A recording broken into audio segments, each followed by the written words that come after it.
is the core of Peace Tribe mission. Prof, go to the first line. The core of the mission is actually to improve the culture of engineering that will support the successful transition of underrepresented students to the PhD. And so that is our guiding principle. And so so we have Dr. Melissa Bellick that handles our faculty, Director of Faculty Engagement. We have Mary Secret that handles, directs our internal evaluation. Dr. David Gao, that is Director of University Engagement and Communication, and Susan Olore that manages the program, and Steve and I that co-direct the program. And so the Peace Tribe program has more than 10 core activities to help us to improve the culture of engineering. And out of those 10 activities, the Peace Tribe Retreat is one of those activities. Also, the engineering, the learning community that some of you are engaged in. And so it is one of the has been very, very impactful, and Steve is going to share a little bit about that towards the end. So the purpose of the retreat, there are three critical things that at the very beginning that we want this retreat to accomplish. One is to improve the professional and personal bonds between faculty and students, and in the area of communication between mentor and mentee.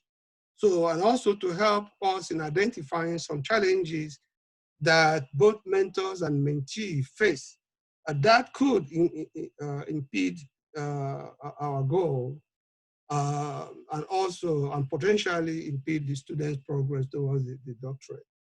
But not only that, we also use this retreat in many, many ways, and it has been very successful in identifying potential solutions to those challenges. And so for this year's retreat, we have focused on many teams in our 5-year running this program. This year, we focus on cultural competence, enhancing a sense of belonging. And so let's just look at some functional definition of what we're talking about. So when we talk about cultural competence, we talk about really set of skills, set of congruent skills, attitudes, and knowledge, and policies in a system that enable it to function and enable those in that system to function.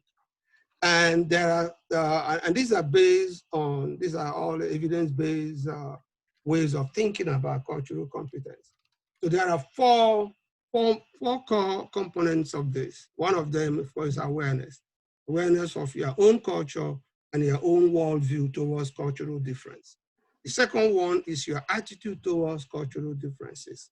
And then knowledge of different cultural practices and worldviews. I mean, each one of those it can be a retreat by itself. And so, again, developing cultural, cross-cultural skills. That last one is very, very important as we will come to learn. And so when developing cultural competence will result in an increase in intercultural sensitivity. Most importantly, increase in the ability to understand, communicate with, and effectively interact with people across cultures. That last part is very, very important to us. We want to improve communication between mentor and mentees.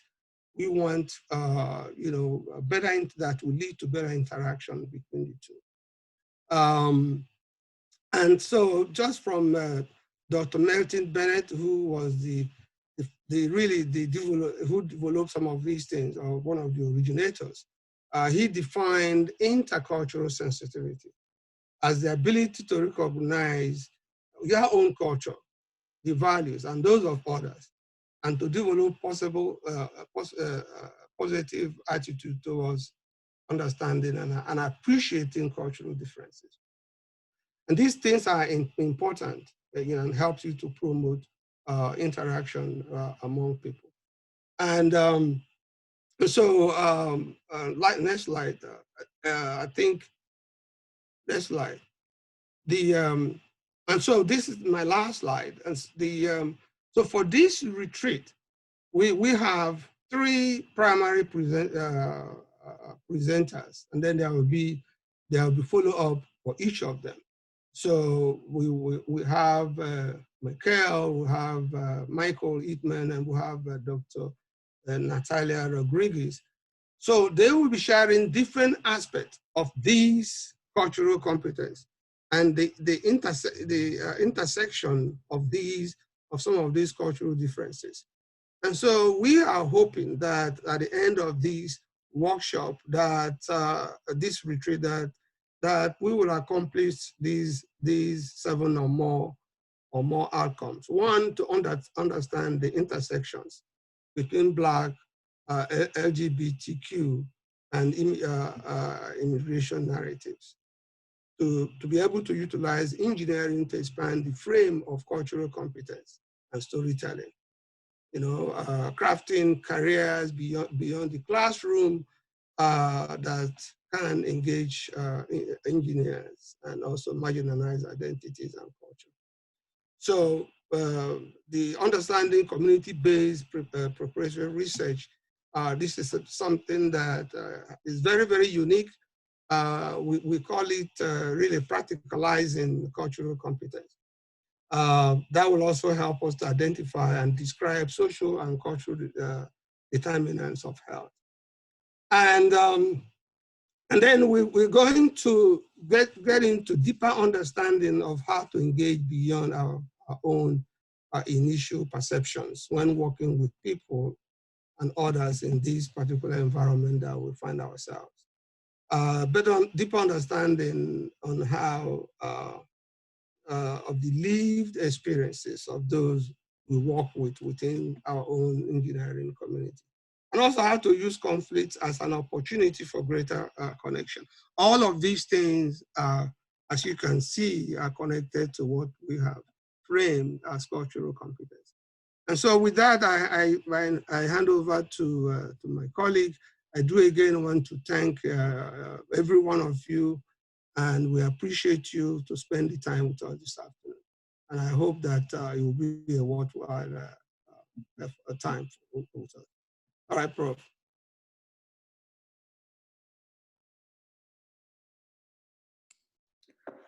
So good morning, everybody, and welcome. We're really excited to see you all this morning. I just want to say that I'm disappointed to not be in Olga Bay this year and see all your faces live and in person. I am happy that we're having such a turnout on Zoom here, and it's wonderful to see everybody's commitment to this program, and hopefully we'll bring you something that will be of value for the next morning and Friday morning. So first thing I want to do is turn this over to Michael Eatman. Many of you who have attended in the past know Michael Eatman for being part of our group. We consider him family at this point, and you can see when he comes on that he is wearing his Pitt Pride colors. So we appreciate that very, very much. He is a life coach, an academic, just extremely skilled in the area of diversity, equity, and inclusion.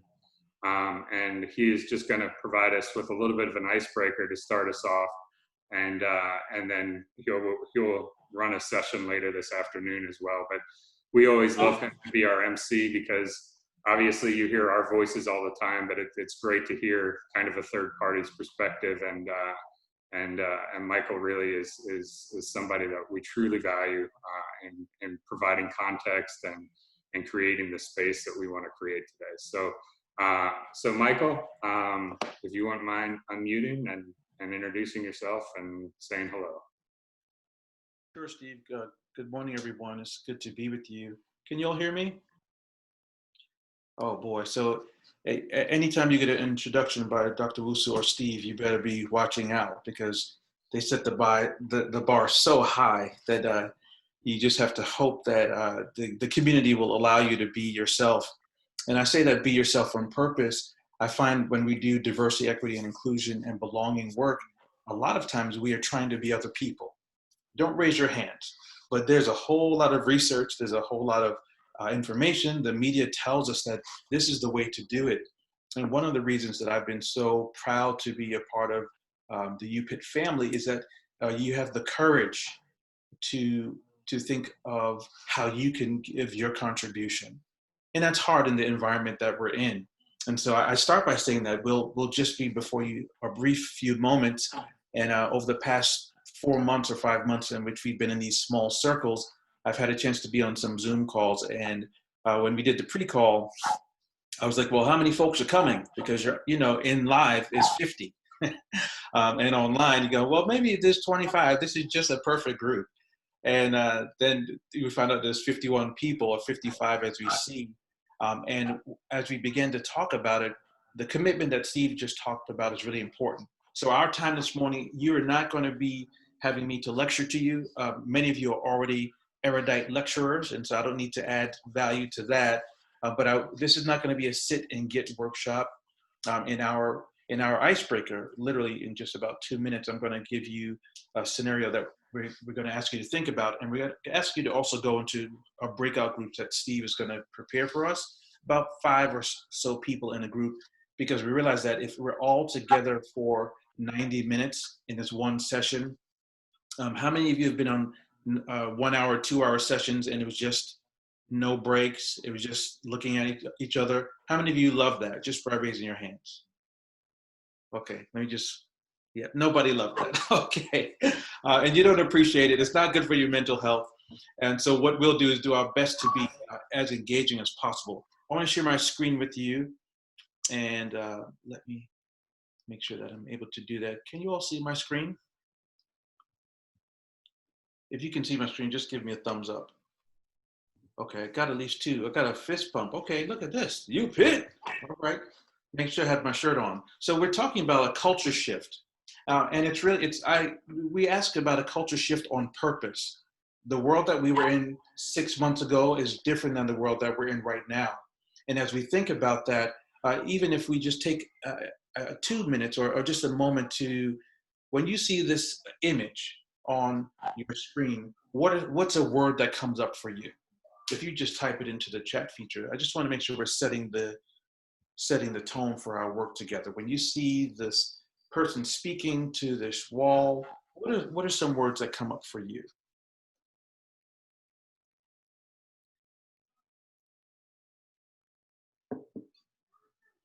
Oh, this is a good group, because usually you ask that question in the 17 minutes before anyone answers. So I appreciate it. Barriers, isolated, breakthrough. Oh, I like that. Yeah. Impotence. Oh my goodness. Ineffective. Oh, you'll hear that I'm very, I have lots of sounds, because if you think about it, equity and inclusion is full of emotion. How many people know that just by raising their hands? I've got 2 people, yeah. It's full of emotion.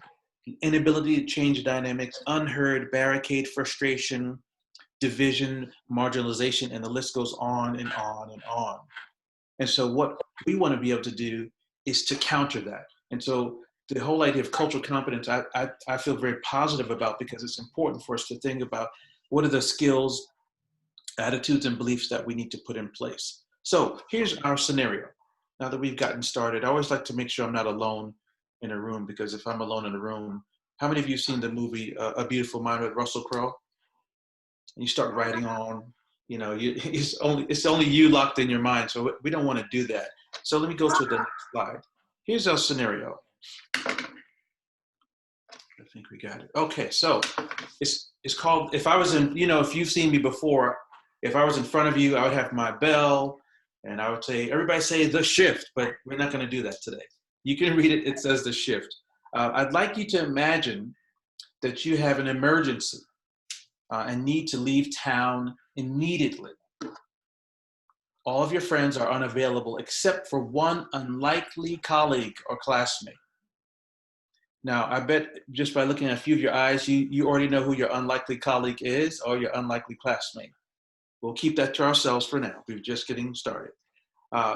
In great need, you ask for help, and he, she, or they agree to take you to your destination. What I want you to do in your breakout group, we're just going to give you 5 minutes to talk about with your group, what are some of the thoughts, feelings, and actions you might be experiencing as you realize that you're in an emergency, the people who usually would help you are not available, and you have to ask this unlikely person. Does that follow for everybody, what the instructions are? Okay, so we're going to just take 5 minutes, and we're going to keep it tight 5 minutes. Steve, if you would send folks to rooms, it'll be random, and we'd just like you to talk about what are the thoughts, feelings, and actions, and you might even take a picture of this reflection in case you want to remember it.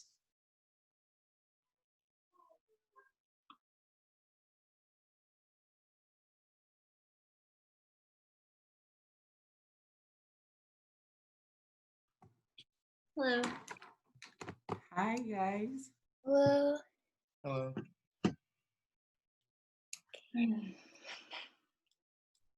So we are in the rooms together. So who wants to lead us? I guess initially I would feel uncomfortable, but I would try to break the ice and like just express my gratitude for them helping, or maybe like start a conversation to get to know them. I don't know what they meant by unlikely colleague, maybe someone I don't really interact with, but I usually try to get to know a person first. Yeah, I agree. I say like at least try to find out some like things that you guys have in common. And you guys can like talk about it, and then basically you can probably just get a whole new friendship with someone that you didn't even as your unlikely colleague. I think I'd feel some level of kind of being embarrassed that I had to turn to someone I didn't know that well, if I was in that much of a emergency. Well, I think for me is trying to build trust at this point, because if that person is an unusual person that I want to go to, but because I don't have choice, I have to turn over to that person, then I think the first thing I want to do is to build trust. Like, can I really trust this person now? Like, I just have to trust you. So learn to build trust, because if there is no trust, then I'm not sure I'll be able to do anything with that person, even though I did that job.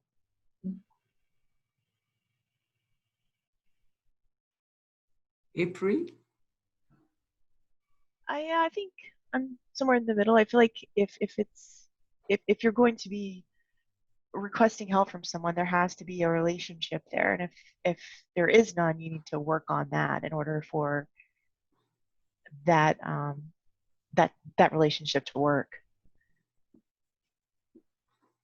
Okay.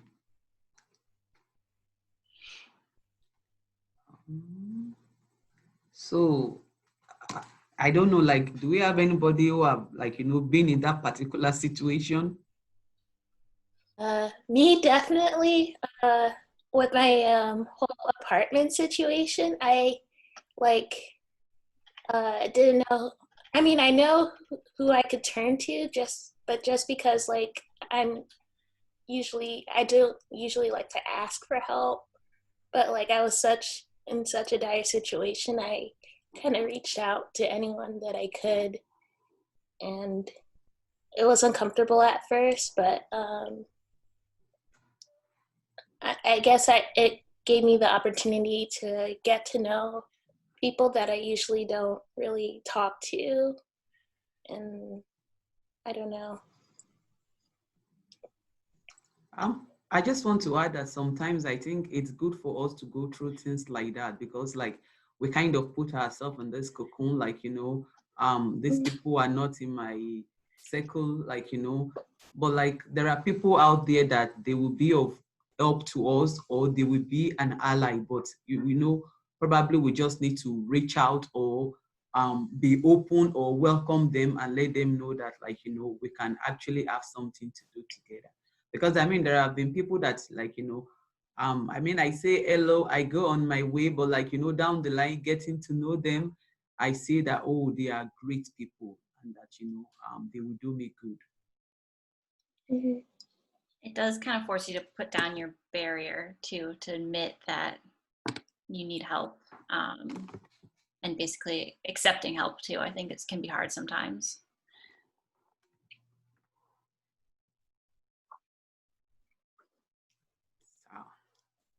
So, well, I think my take out of this is, like, you know, try to be maybe more open-minded and try to reach out.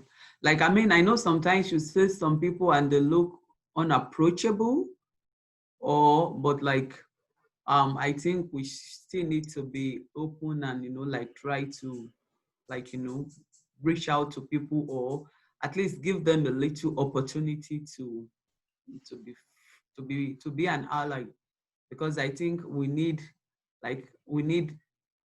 people around us to succeed. We cannot be an island. So especially with everything going on right now, like, I mean, I think we need each other. Mm-hmm. So any other last word before we move out of the breakout room? Mm-hmm. I think we covered it pretty well.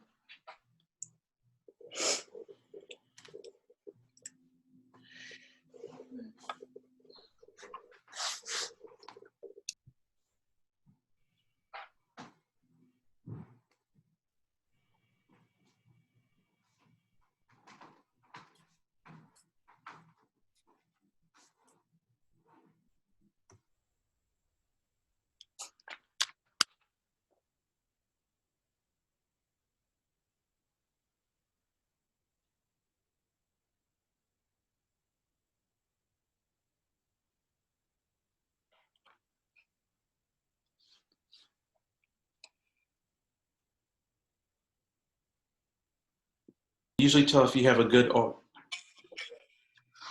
you can usually tell if you have a good audience if everybody's frowning when they come back. So y'all have to work on that. That would be very helpful. Let me know how appreciated I am. And for these, and again, I think we have about 35 or 36 people who just came back. One of the ideas is to think about, someone asked before you went into the small groups, you know, what's an unlikely person? And part of that unlikely is someone that you wouldn't normally ask. You see them every day, but you just, you know, it's better, I better just leave them alone, or I don't know how I would be received. And when you get into that moment of, it's an emergency, you start, anybody ever have an emergency that you just like, you were at, you know, you were at your whim, you were at your wit's end, and you just had to get the help. And so I'll hold my comment because it's the secret sauce in this whole thing. So what I would love for a couple of folks to unmute, obviously not at the same time, and or share in the chat feature, what were some of the things that came up for you? What came up for you in your group? Thoughts, feelings, actions? Well, what I said in my group was, I'm your vet. What I said in my group was, hey, that I took unlikely as someone who I would not usually ask, who I probably don't bang with, but I have to, you know, I have to ask. And I'm a prideful person. So first of all, I have to get rid of my pride to be like, oh, snap, I got to ask this person. I'd probably be nervous. I probably would be obviously apprehensive. And if they said yes, what you said, they said yes, then with that yes, I would have to reach out to bridge the gap, because obviously they have a heart of helping, even if we're not close. And so if I'm trying to get to a goal and there's someplace I have to be and it's an emergency and they're helping me, then I would have to swallow my pride, as our group member said, and do what I have to do and bridge that gap, and probably look at that person differently after that occurrence. Yeah, that's a mouthful, right? Because that's hard. That key word is pride. And you know, I know that Yvette is not the only one, myself included, and probably many on the line. How do we deal with that emergency? Love to hear from some other voices about thoughts, feelings, actions? My group said that they'd be excited. They would feel maybe beholden to that person, that they want to be able to do something kind and nice in return for them doing this. We also talked about, if you're an introvert versus an extrovert, it might make a difference on on how you feel. For example, you may be excited, enthusiastic to get to know a new person, make a new friend, versus being nervous and feeling awkward, being stuck in a car for a while with somebody you don't know. Yeah, David, yes, think about it, stuck in a car for a while. That's no joke. Right. In the chat feature, thank you, David, someone said, interesting thing is not having friends available. Right, so kind of making the bridge to, we're in a pandemic. So those things that were available to us are not, for many people, they're not available. And I want to hold back. I had 2 minutes before I hand it over. I see let me read a couple of things in the chat. Vulnerability, yeah. Grateful, negotiation, understanding power dynamics. Part of what we're talking about in terms of cultural competence, and Dr. Wusu talked about it in his intro slide, those areas of awareness, attitude, analysis, and skills are important. One that we'll talk about later, and we talked about it last year, is the practices. Like, what will we keep doing? So all of the information in the chat feature, I would really encourage folks to save that, because even though we're talking about an experience when you had to get help from someone driving somewhere, these principles are transferable for sure. And so my thought around using this example was that we are in an emergency and each of us needs each other's help. Can you hear that? We are in an emergency. Each of us needs each other, and we have to find ways to help. And so when we think about constructing the future, as engineering department folks, faculty, staff, students, how do we work on that pride? How do we develop connection? Because we develop things, right? You all develop things. The question is, how do I add greater value to understanding how I'm developing those things? Because if I do, we can create the kind of solutions that can really impact the world. So my last thought I want to leave with you, I saw briefly Desmond Tutu a few weeks ago as I was kind of doing some research, and he says, you can't be a human alone. You are human through relationships. You can't be human alone. You're a human through relationships. And so as we break the ice, or as we get connected in community, I hope this opportunity gave you a chance to connect with folks that you maybe wouldn't normally connect with. And as you go into the next presentation, I hope that will help the transition for you. And then I'll see you back in an hour or so. Thank you, everybody. So thanks, Michael. I'm really thrilled to bring on our next speaker. So I had the privilege of meeting our next speaker at an award ceremony last year.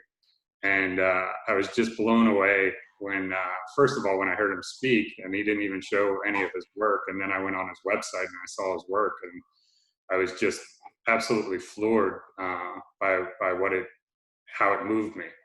And one of the things that we like to do with this retreat is we like to always show how art can connect us, and it's one of the ways that engineers, especially, we often don't communicate with each other, and we often communicate with each other in very technical terms and whatnot, but we often don't relate or connect as much emotionally. And so Michael Oana really, I think, redefines what an engineer is. And so I'm really excited to bring him on. He's a Nigerian, Swedish, American photographer, Fulbright scholar, and engineer. His work explores the relationship between engineering, optics, the Black body, and queerness. Mikhail imagines the new universe and reality for marginalized communities around the globe. His work has been highlighted throughout the world and various major publications and media outlets. You know, he's just extremely talented, and we welcome him. And so, Michael, or Mikhail, if you could take over and unmute yourself, we want to welcome you. Hi, everyone.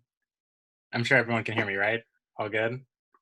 It's a pleasure to get a chance to speak with everybody here. Particularly, thank you all for having me and for including me in this really invigorating conversation we're having that's kind of charting the connections between cultural competency, engineering, and our own lived experiences. And so I know there's a lot going on in the world right now, so I always like to honor that moment before starting my work and starting my speeches. But I think we're right here right now, we're at a really big crossroads, and it allows us, you know, particularly as engineers, it gives us an opportunity to reconfigure the ways in which the world is literally structured and built, and also the ways in which the world can be visualized, the world can be reconstructed, reimagined. And so with me and my work, I'm really focused around that space around reimagining. And so the title of my talk today is called Engineering Identity. And for me specifically, being Black, queer, and an immigrant, there really have been no spaces that have been just kind of magically existing for me in my life. And so I've always been forced, you know, particularly since being in engineering school, to think about how can I use the tools that I have as an engineer, as an artist, to create and build spaces for people who look like me, who have had experiences like me, but also people who've not had experiences like me, other people who felt marginalized or silenced in some way. And I think engineering is a really big invitation for us to create new systems. And so I'm gonna just walk through a bit about my work and my journey, particularly because I have many people here are students. And so, you know, I did my undergraduate, sorry, not a PhD, undergraduate in biomedical engineering at Duke, but you know, so I have much respect for all of the doctors and doctorates and candidates here. But yeah, I'm gonna switch to my presentation, but it's a pleasure to be here. Let's see how this is gonna work. Okay, let's try. Okay, here we go. So this is an image from my current series and my current body of work that I'm creating titled Infinite Essence. And so this is actually a photograph, which is something that can surprise a lot of people. The model here, his body is painted completely with fluorescent paints. And in total darkness, I actually built my own flash that only transmits ultraviolet light. And so I click down on the flash, and in total darkness, it illuminates the model's body for a fraction of a second, creating these patterns that regenerate and imagine the body as the cosmos. For me, I started this series because I structure most of my series around the scientific method. So I start with a question, and then I pose visual hypotheses on how to solve and respond to it. I think that's really influenced by my engineering training. And so here I was really struck in a few years ago by from the murder of Michael Brown in Ferguson, Missouri. And Michael Brown, Black teenager who was murdered by a police officer, and his body was just left in the street for hours. And then it was photographed, and then it was diffused across the world without the consent of his family. And I started thinking about the ways in which, you know, particularly as I kept seeing again and again and again images in the media of Black people being shot and killed. And I think we've seen it a lot in the last few months, just with Ahmaud Arbery, George Floyd, in Pittsburgh with Antoine Rose Jr. And so I started thinking about what is this media narrative that's being crafted that's really localizing the Black body at the site of death?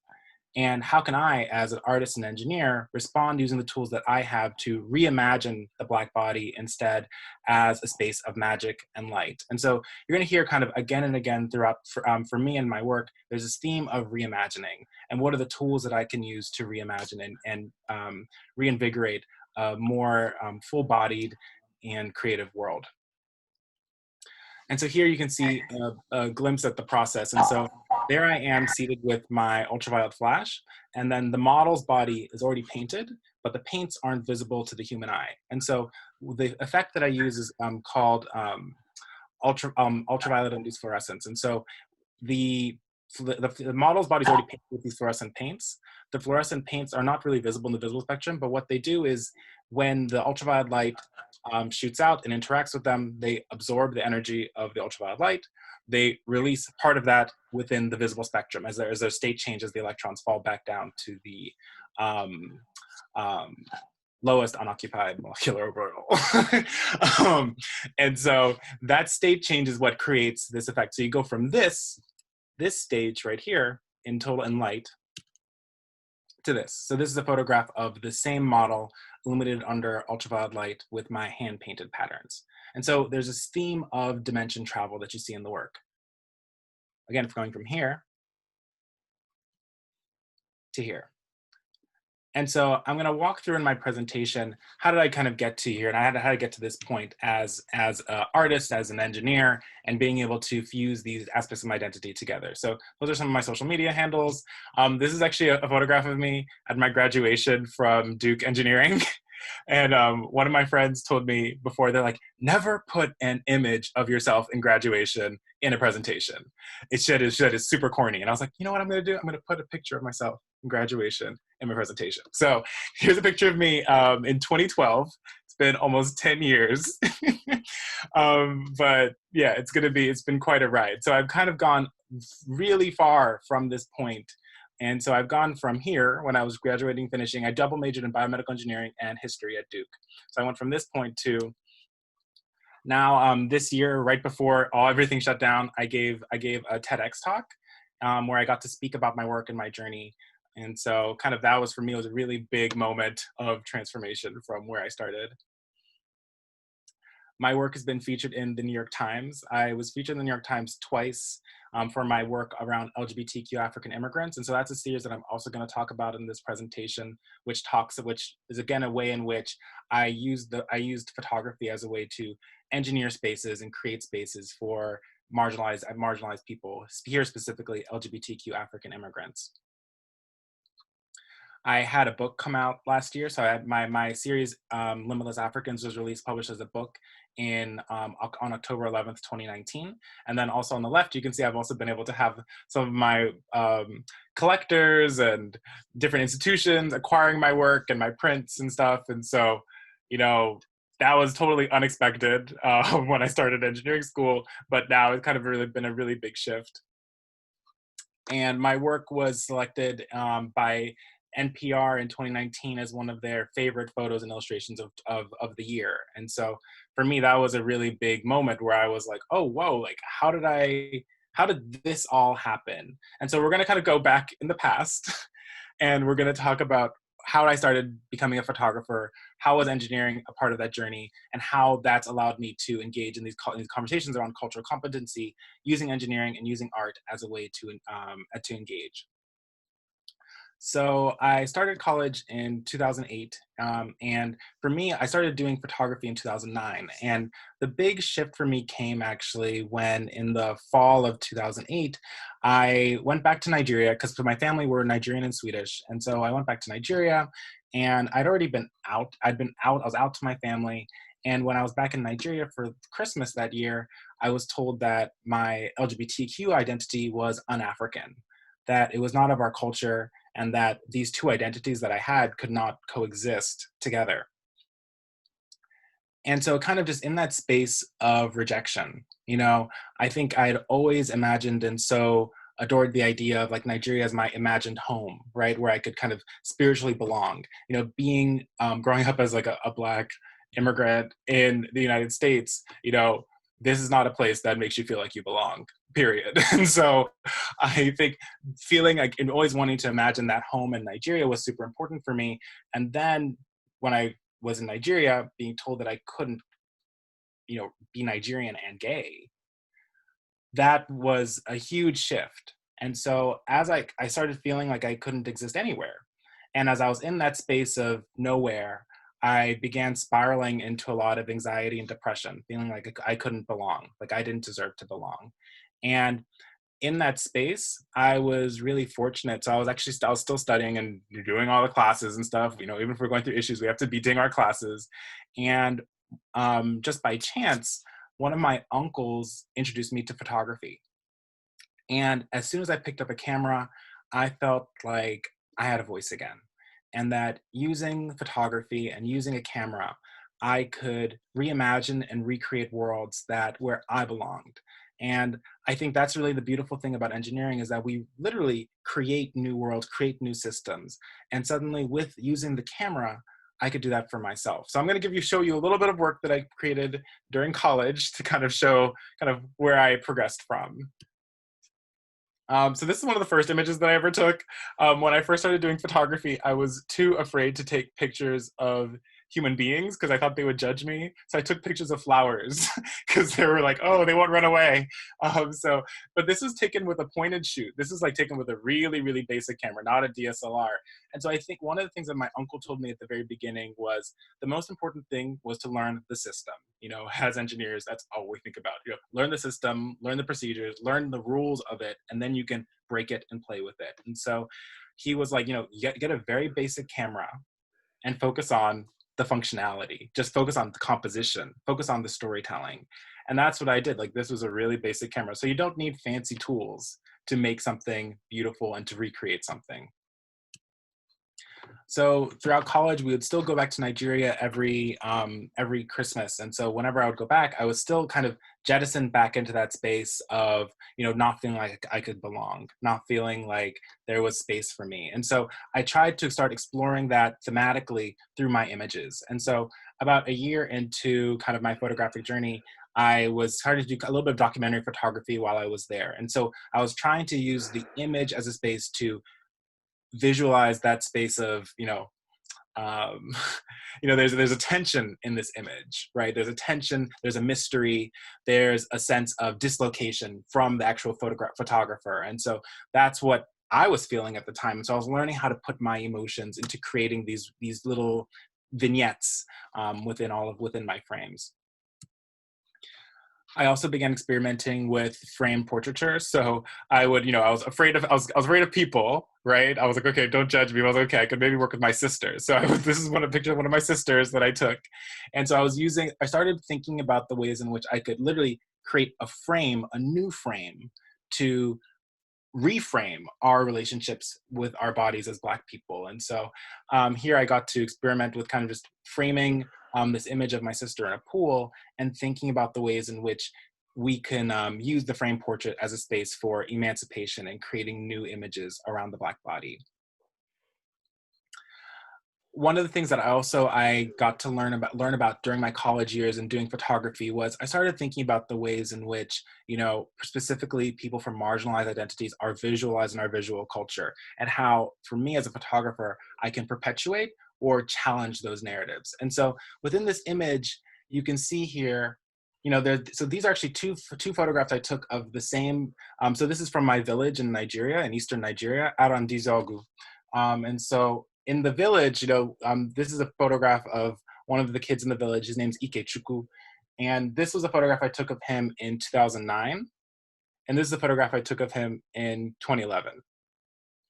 And so I think for anybody who's seen photography about Africa, there's a lot of poverty pornography, a lot of struggle photography, like, oh, look at these poor Africans and stuff. And so I'm sure, people could put in the chat box if you want, but I wonder which image looks a bit more positive and uplifting, the one on the left or the one on the right? I started thinking about, how I, as a photographer, even coming from my own communities, these communities could perpetuate these same narratives. And so I began, over the course of college, pushing my own photographic practice to move from here, which is, again, framing the Black body in space of black and white, a space of, a little bit of deprivation, to one in which the same child in the same village, 2 years apart, is photographed like this, a space of emancipation.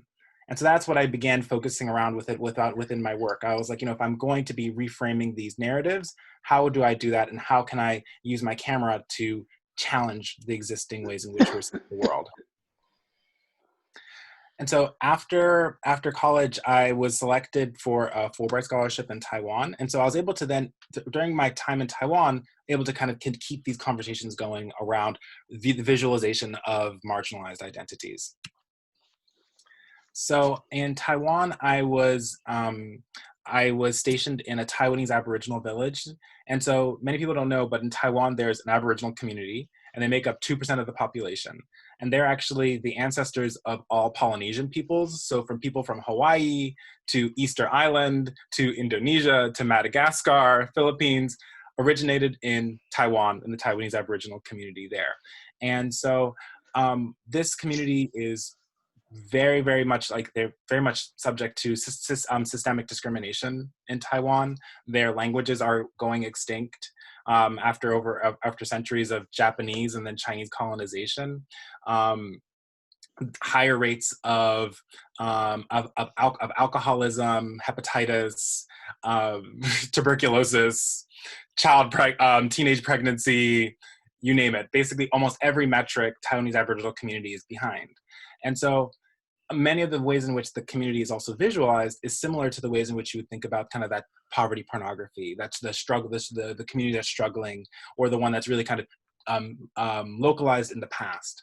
And so for me as a photographer there, I wanted to think about how could I not only kind of photograph the community, but specifically, you know, I'm not from Taiwan, I'm not from the Taiwanese Aboriginal community. How could I provide tools for them to tell their stories on their own terms, right? And because I think that's another way in which we can shift the ways in which the master narrative is crafted. The master narrative is crafted from the outside. The master narrative is crafted by the dominant culture, the dominant group. And so as a photographer, I began a project there where I was photographing and working with the community, and I also worked with local teachers and another Fulbright scholar, where we taught Taiwanese Aboriginal myths and legends, and also I taught them photography. And I gave them a number of assignments, the students there, so that they could explore their culture and their community on their own terms. And the results were really just incredibly fascinating. So I have just two quick examples here, but this is a photograph of, so like the group was just first and second graders. And so, you know, the first and second graders you saw there with their little cameras took amazing photographs. So this is a photograph by Abu. So I gave them a number of assignments to explore. And so this is localized around a literacy through photography pedagogical process. So if you all are curious more about literacy through photography, you can always ask me about that at the end. But here, so this is, the assignments they were given was a self-portrait, family portrait, portrait of friends, and a portrait of something that makes them proud to be Atayal, which is their Aboriginal identity. So again, literally giving, rather than me as a photographer defining what that means for them and their self-identification, giving them the ability to do so for themselves using photography. This is another photograph by Sayun, who's also a second grader, a family portrait. This is a photograph of her father. Amazing, amazing work. You know, I've worked with college students. They did not make work at this level. And so I think it just shows the power, like if you just give people the tools, what can they create for themselves? So what I then did was I structured the projects into multimedia work so that the students could then take their individual photographs and build them into these larger narratives. And so here you can see these rainbow motifs around in the Taiwanese Aboriginal culture, in the Atayal culture specifically. This rainbow represents the rainbow bridge that connects them to their ancestors. And so at the end of their lives, they walk across the rainbow to return to their ancestors. And so they work these same motifs into their work, into their self-visualization. Here you can see these diamonds. These diamonds represent the eyes of their ancestors watching over them. And so wanted to, again, integrate in a full-bodied way identity on their terms. They're imaging themselves on their terms. And also specifically, we wanted to also include their Aboriginal name, Yage, and then also they have included their name in Chinese, right? Because that's also the dominant culture there, but we're also still working within that tension for a space of re-identification. And so at the end of that project, I worked on that with my collaborators for a year, and the work was all collated together. And then in 2014, it was featured in a full floor exhibition at the National Taiwan Museum. And so, okay, this is a year after engineering school. So I'm like, maybe there's something here with this photography thing, you know, maybe I could, you know, using the camera, find ways to craft spaces of identity for people who are marginalized. You know, in the same way in which I was drawn to photography because I felt voiceless, maybe the camera can be a way that we can literally engineer identity, engineer new spaces of possibility for all of us. So this is a picture of, there I am, let's see, here I am.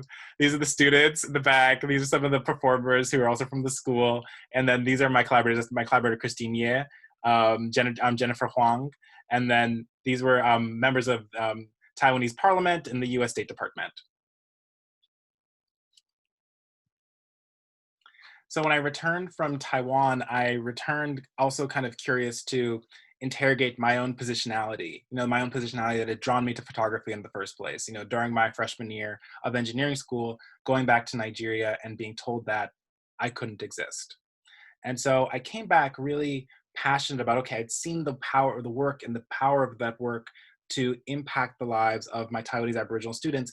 How can I interrogate my own positionality as a Black LGBTQ immigrant person? And so I began working on the series Limitless Africans, which I photographed between 2013 and 2017. So I'm going to show you a few examples of that project, which was eventually published in book format last year.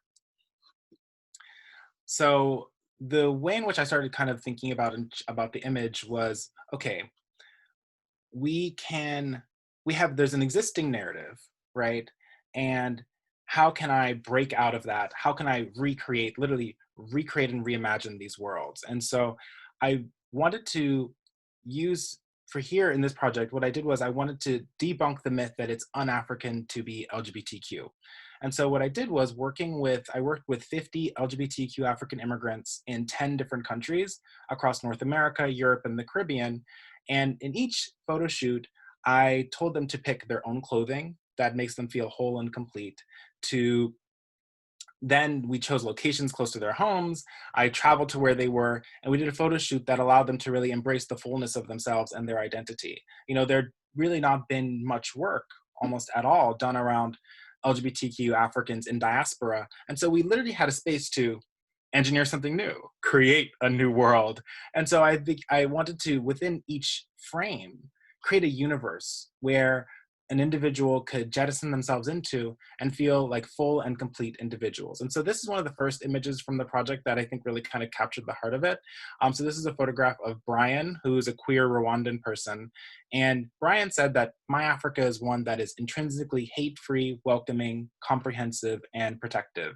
And so here, again, it was using photography and the image as a space to challenge our existing notions of what is possible, and then using narrative in the mix to then further push these conversations forward. And so there are additional narratives on the website here, www.limitlessafricans.com. Here are just a few example images from the series. So this image is of Abdi. Abdi was a gay Somali asylum seeker in Umeå in northern Sweden. And so many people don't realize, but there are thousands of people currently who have fled their countries of origin due to discrimination, due to sexuality and gender. And they've come to different countries in Europe and America and Canada seeking asylum. And the process of seeking asylum is incredibly harried, to say the least. And so what many people do is when you make a petition for asylum based off of sexuality and discrimination, you then have to prove that you're gay or prove that you're, whatever identity you identify as. And Abdi had arrived in Sweden, fleeing from Somalia, and he was told that the Swedish immigration officials didn't believe him that he was actually gay. So Abdi was engaged in a 7-year campaign to get full legitimized asylum status in Sweden. And so during that time when I was in Sweden photographing for my series, I photographed Abdi and got a chance to work with him. The image that we created was really fascinating because here again, it's the same space of, allowing the individuals to literally craft their own narratives in many ways by choosing their own, like choosing their clothing, choosing we're collaborating on choosing the location of the shoot. And here, Abdi is framed against the river and the water of the river in Umeå. After seeing the images afterwards, because we always discuss and look at the images, Abdi's close friend told me that Abdi had a very harried relationship with water, having crossed the Mediterranean and all of the trauma that was involved there. And so within this image, there's Abdi, but we're also reclaiming Abdi's relationship with water. Water is a space of healing. Water is a space of transformation. And so there are these different motifs that are put into every image to then literally not, I guess, engineer, if you will, the identity and the spaces of possibility for the individuals within the frame. And it was really fortunate because actually just this year, after the Limitless Africans book came out, and we're able to actually like do another petition on Abdi's behalf to the immigration officials in Sweden, Abdi now has full asylum status and legalized, regularized status in Sweden as of this year. And so that was another way in which, at least I hope and pray that, that this type of work is able to transform and to help keep these conversations going forward. One of the other images, so like what I was really, when I was doing the work, I also think historically, right? So when I was hearing from my family members that it was un-African to be LGBTQ, I actually went to the historical record. As a historian, I was like, well, were there no LGBTQ Africans? And so what I found was actually that there's a really rich history of queer and trans Africans across the continent. And it was during European colonization that these identities were categorized and criminalized. And so it's really kind of actually a progressive progression of colonial ideals around what gender and sexuality look like that have brought us to this point that we are today, where homosexuality is illegal in dozens of countries on the African continent. And so what I wanted to do within this photograph, for example, was to interrogate that relationship with the colonial legacy. And so here again, this is how we can literally engineer within a frame. And so this was photographed in front of the palace of King Leopold II, who was the ruler of Belgium in the 1800s, who brutalized the Congo, massacred millions of people for rubber. And so he's the one who first colonized the Congo. So this is the palace of King Leopold II. This is a photograph of Po. Po is a queer Congolese person who was born in Belgium today. And this is a photograph of Po's mother, who was part of that generation who, after independence in Congo, with all of the instability that was sown, emigrated from Congo to Belgium. And so you have this circular narrative that's created between the colonial masters, right, who had crafted and literally destroyed the continent and also defined what sexuality and gender look like. You have this photograph of the generation that left the continent after the colonial era. And then you have the current generation of queer and trans Africans who are born and kind of are then again affected by this colonial legacy here, which has also in turn affects their relationship between their generation and the generation that came before them. And so these are the different motifs that are woven into an image to challenge the ways in which we see and perceive the world. Just two more pictures from this series. This is one of the other things that I had never seen was an image of queer African families, right? Was it possible for me to have a child? Was it possible for me to have a partner? What would that even look like? And so when I had the opportunity to work with Toby is queer Nigerian, Yoruba, and got an opportunity to work with them and their daughter, Gabby. And so here was another opportunity to, again, expand the notions of what's possible using photography. And so here, the frame portrait was, again, it was exploring that relationship and exploring that love that exists between the two of them to, again, provide us with additional schema, with additional modalities that we can look to and imagine a brighter and different world. So this is the last image I'm going to share from the series, but so this is one of the other things that I noticed as I was doing the work was, so I worked with, again, 50 people for the series.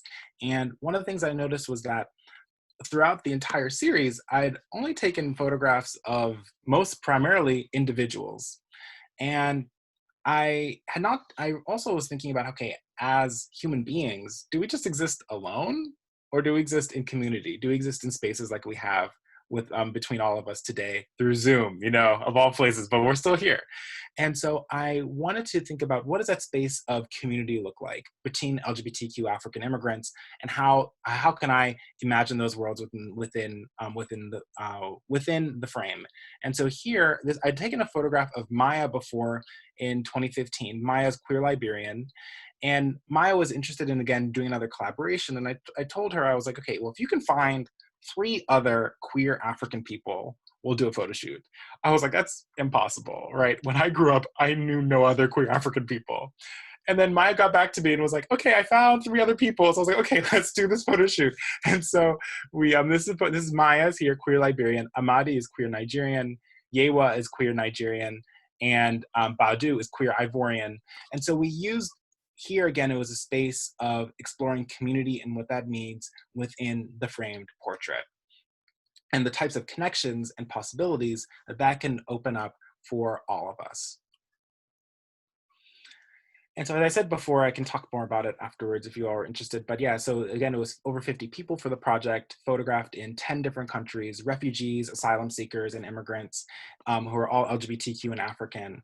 And the work was then collated into my first published monograph in October of 2019, Limitless Africans. And so also there's a lot of historical motifs. I kind of layer things into everything. But for example, this symbol here, just kind of briefly, this symbol is actually a symbol from southeastern Nigeria. So we had a pre-colonial writing system known as Insibidi.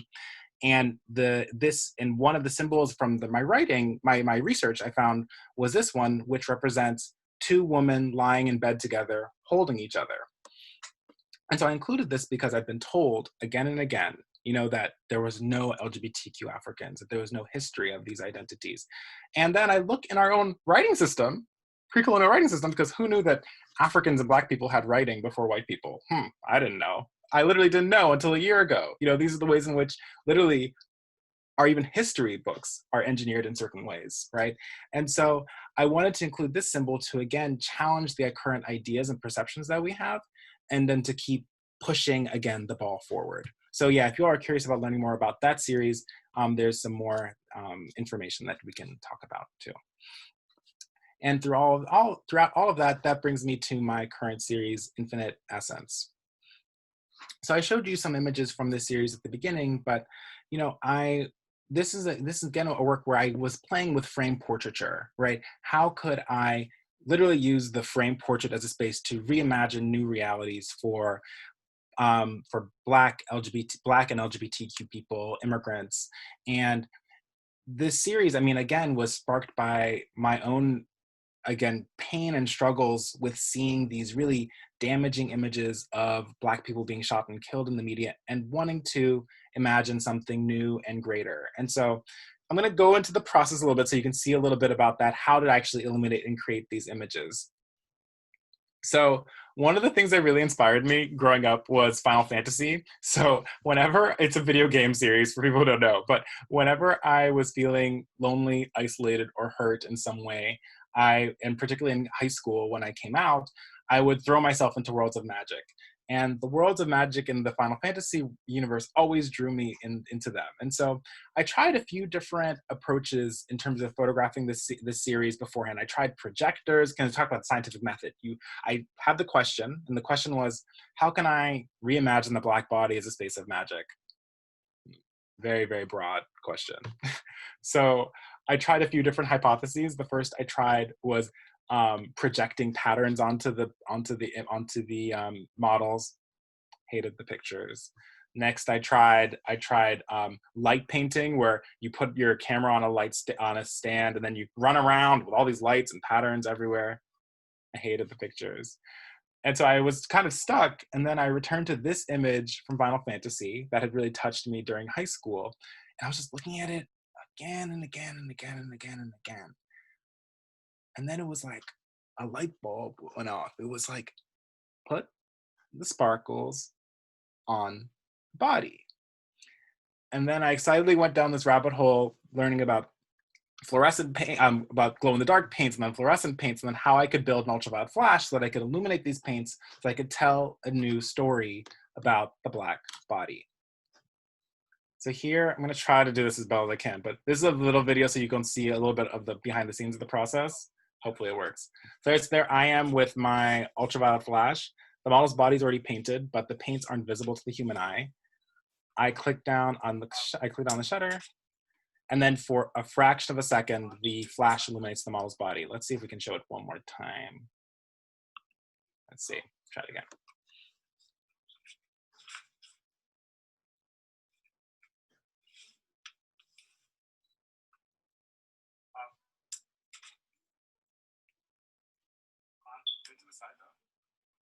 And here you can see it from one more angle. So again, this is using ultraviolet induced fluorescence to then literally reimagine and recreate a new universe and a new world. And so I focus my camera with the lights on, and then so you can see me there. I also have ultraviolet blocking goggles and stuff.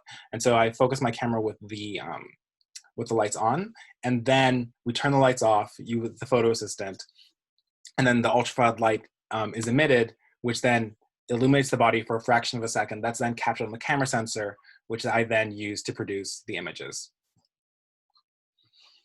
So we just have a few minutes left, but I'll show you just a few images from the series that I've then been crafting. And so when I began, I started by working with just frame portraits and exploring the topography of the face and exploring that as a space, again, of transformation. And so I had to then slowly upgrade my tools. You know, we always do work with tools. And so my ultraviolet flash and my camera at the time were not powerful enough for me to step far enough away with enough light sensitivity in order to illuminate a full body. So I really got to focus on the face during this year of 2017. And then I came back in 2018 and I began exploring the topography of the body and using that as a space to then, again, transform and challenge the ways in which the Black body is perceived in our visual culture. So this is a photograph of Emem. And Emem, I'd actually also worked with them in my Limitless African series. And so there's some parallels that you'll see between these two different series, and literally some people who have been there's overlap where they were photographed for both. This is a photograph of Sam also. And so here, again, this is literally within the space of a studio. And how can we literally create an entire new universe right there? I love this image so much. And also I've been playing with themes, for example, of, you know, thinking about the transatlantic slave trade and all the people who died and were murdered and their bodies thrown into the sea. Right? What are ways in which we think about and honor our ancestors and honor them and their bodies, literally, which were discarded and never given any proper ceremonies. And so there's these images that then reflect on these deeper historical traumas and deeper historical legacies, and use the image as a space to transform and reify them. It's another picture of a photograph of Sam. One thing that was really fascinating was that I learned that even dust fluoresces in the ultraviolet spectrum. So I'd paint the floors, and I'd have dust on the floors. Not too dirty, right? Not too dirty, but I would mostly be painting the floors, and then use that as a space to then again create additional possibilities for how we visualize the body. I've also been working with a number of dancers now, so that's also been expanding the ways in which, you know, I've been able to visualize and think about movement within my images. You know, this is a photograph of James. James actually is also from Pittsburgh. I left that out. I'm from Pittsburgh, sorry.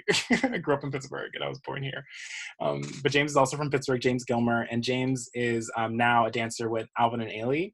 And so we got to collaborate in 2018 around this image, you know, exploring, again, movement and intimacy, combined with ultraviolet light and my painting techniques.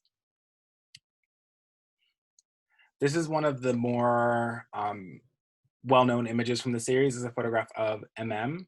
And one of the things that Emem told me that really struck me was that after seeing their images, because we always reflect on and look at the images after the photo shoot, and I was kind of nervous, like I hadn't done a photo shoot in a long time, and so I was like, oh, I hope that they're gonna like the pictures. And Emem looked at the pictures and broke down in tears. And Emem told me that every Black person deserves to see themselves in this way.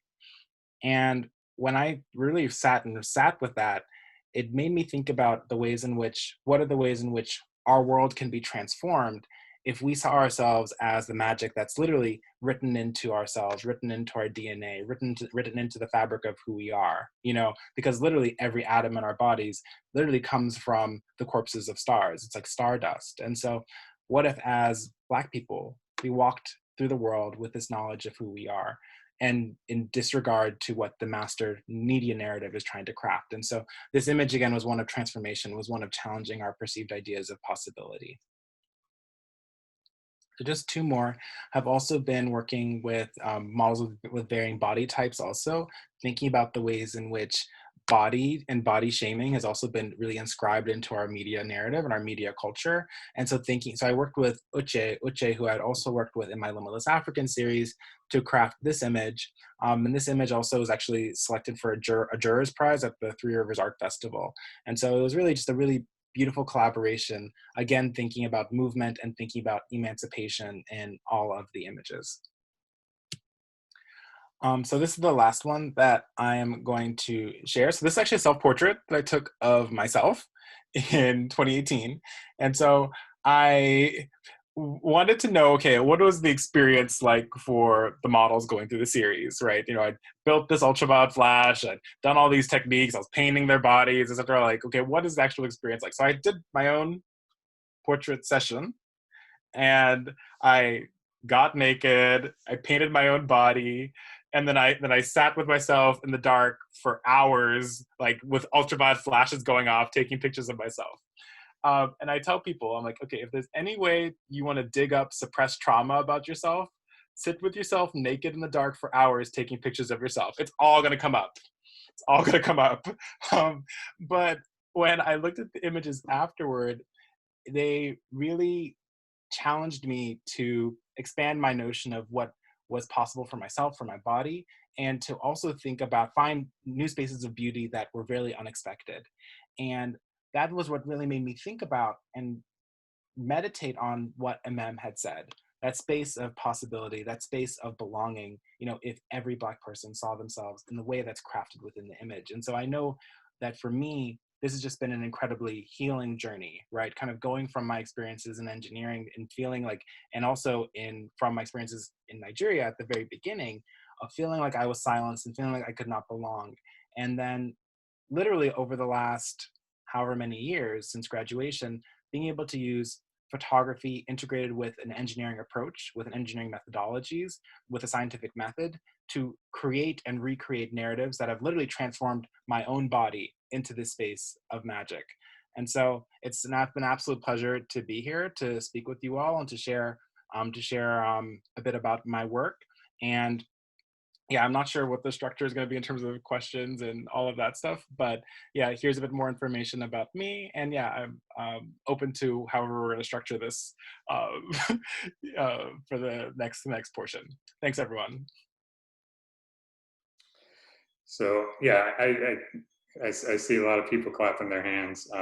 Unfortunately, you can't hear the applause, but your work is just unbelievably moving, and the stories behind it, I mean, it's just, I can't even put into words everything that it brings up. And it's just at the intersection of so many different things that it's so important to conversations and to opening people's minds. And so I'm just so thrilled that you were able to lead off this event for us, because I think really what we're trying to accomplish is just, let's open our minds. Let's bring people into this space and just be open-minded about what it is to be an engineer and what it is to just be human, right? And I think that all comes out in your art, and it's just fantastic. I see the chat starting to blow up here, so I want to address some of the questions and comments that people have had. So I'm going to start at the beginning, just so the folks who were immediate to jump on are able to have their comments addressed. I think you did address some of them about basically just the technology that goes into your last set of images, about how you were producing those. And I think a number of people had questions about those. If you still have questions about those, please ask.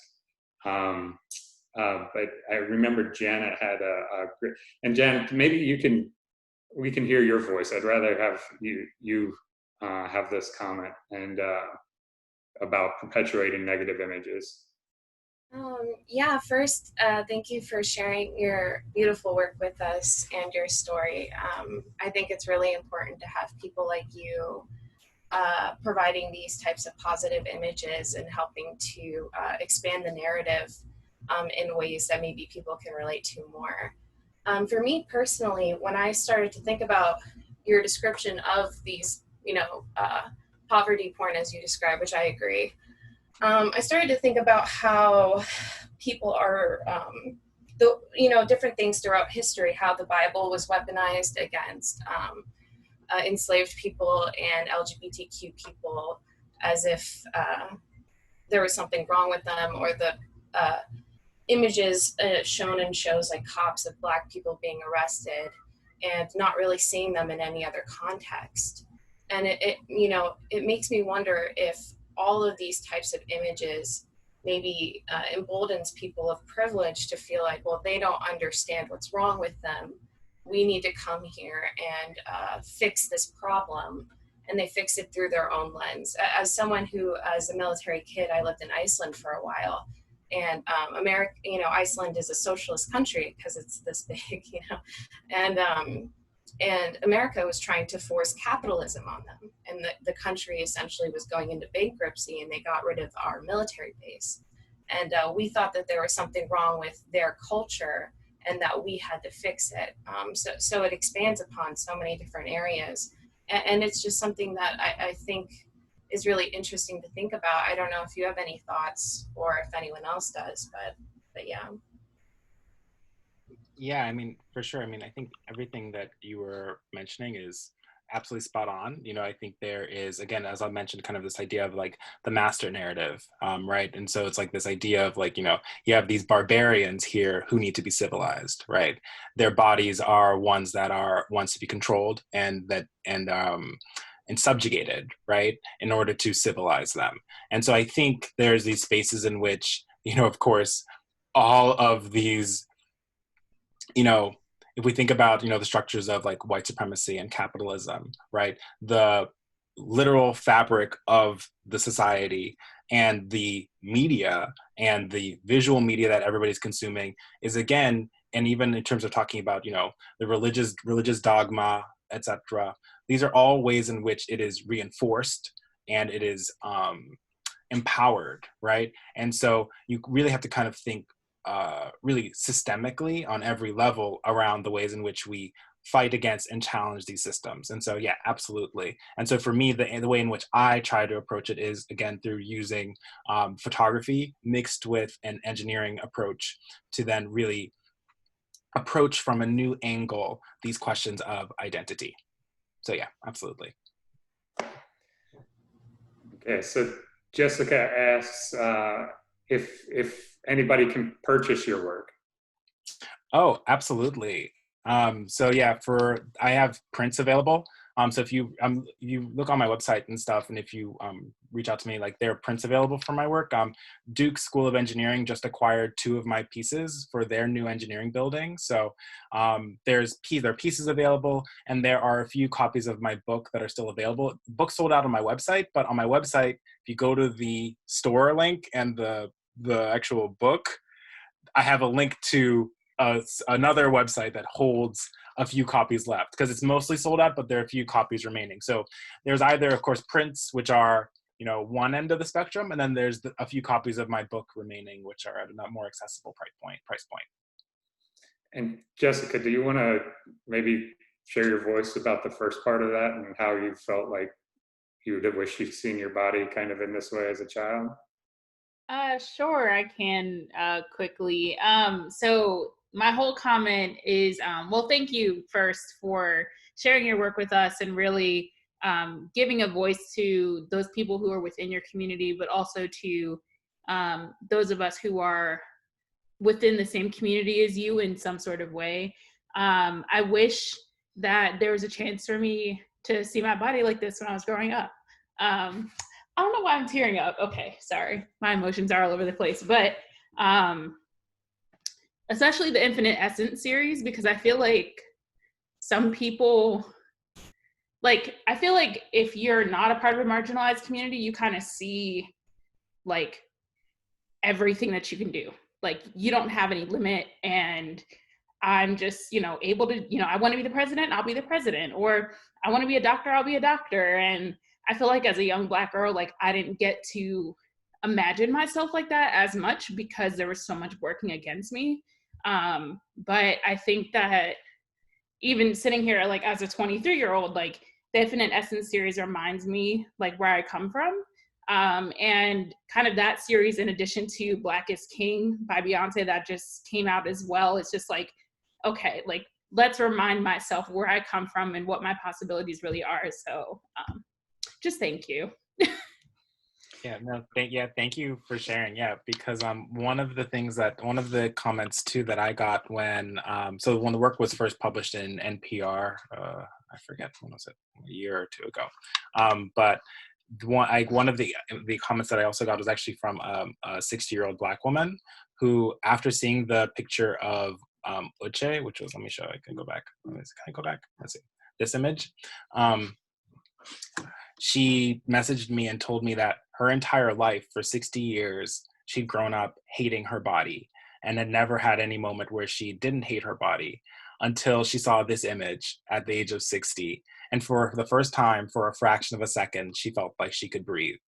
And I think for me, that was really validating. You know, I'd kind of have also come from a space of body dysmorphia, body shaming, feeling I couldn't belong, you know, always feeling like as a Black person, you know, like, you can't see me, but I'm like 6'3", you know, Black man, tall, big Black man, right? I have to shrink myself and everything. And so kind of this idea of like being able to be boundless. And within all of the photo shoots for the models that I work with, I tell them to just be as big as they want to be. And I think that's something that we're really not, the society tries to tell us that we don't have permission to do that. If we try to be as big as we want to be, we will be killed and brutalized. And so I think it's really powerful and really important what you're saying. And I think as we keep moving forward, you know, I think we just keep, again, trying to remind ourselves of the magic that's within us. And I think that's really my mission with my work, is to always remind us about the magic we have within us. Thank you. So, and I encourage all of you to listen to Jessica's podcast. She is a new podcaster, so she's expressing her art and her positivity and doing it very well. And we're very proud of her. Her podcast is called Focus Forward Fridays. So every other Friday, she puts out a positive podcast about focusing forward, and we're really proud of her about that. So Sanjeev, do you want to ask your question about people not seeing the backstories and what kind of impression? Yeah. So first of all, this was just incredible. Just incredible. Congratulations. So it just occurred to me, you know, these are impressive images. What if we showed these images without any backstories? What kind of emotions, feedback does it? Have you done that? Or, I mean, I'm just curious. Yeah, so it was interesting because so the Infinite Essence series was exhibited in New York last year at the Ford Foundation Gallery. And it was an incredible opportunity for me because I was exhibited with like some really, really big artists, like one of them, Yinka Shonibari, who's like one of the most, like, he's like iconic in the African diasporic arts. I was like, oh my gosh, my work was right next to his work.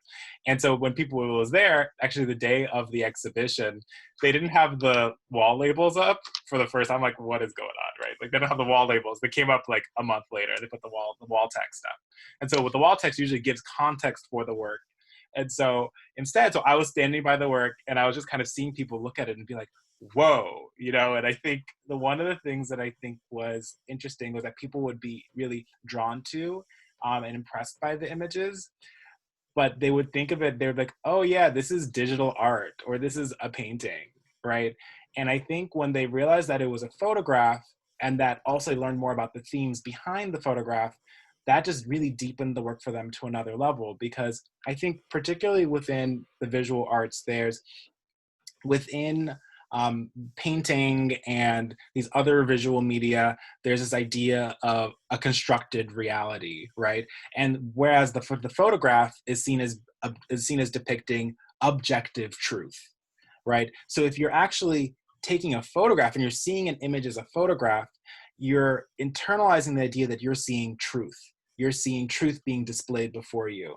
And so I think when people shift to that idea of understanding these images as photo, that is a fundamental transformation of perspective and understanding that can really then push their ideas of what's possible in a way that them just seeing it as, oh, this is a painting, doesn't necessarily do in the same way. So I think that was one of the interesting dynamics that I observed there when they was presented without wall text, was that shift from seeing it as painting or digital art to when they realized from conversation with me that it was a photograph and that what it was actually about, that then really transformed the ways in which they were thinking about what was possible. So yeah, I think that was a really interesting dynamic that I observed.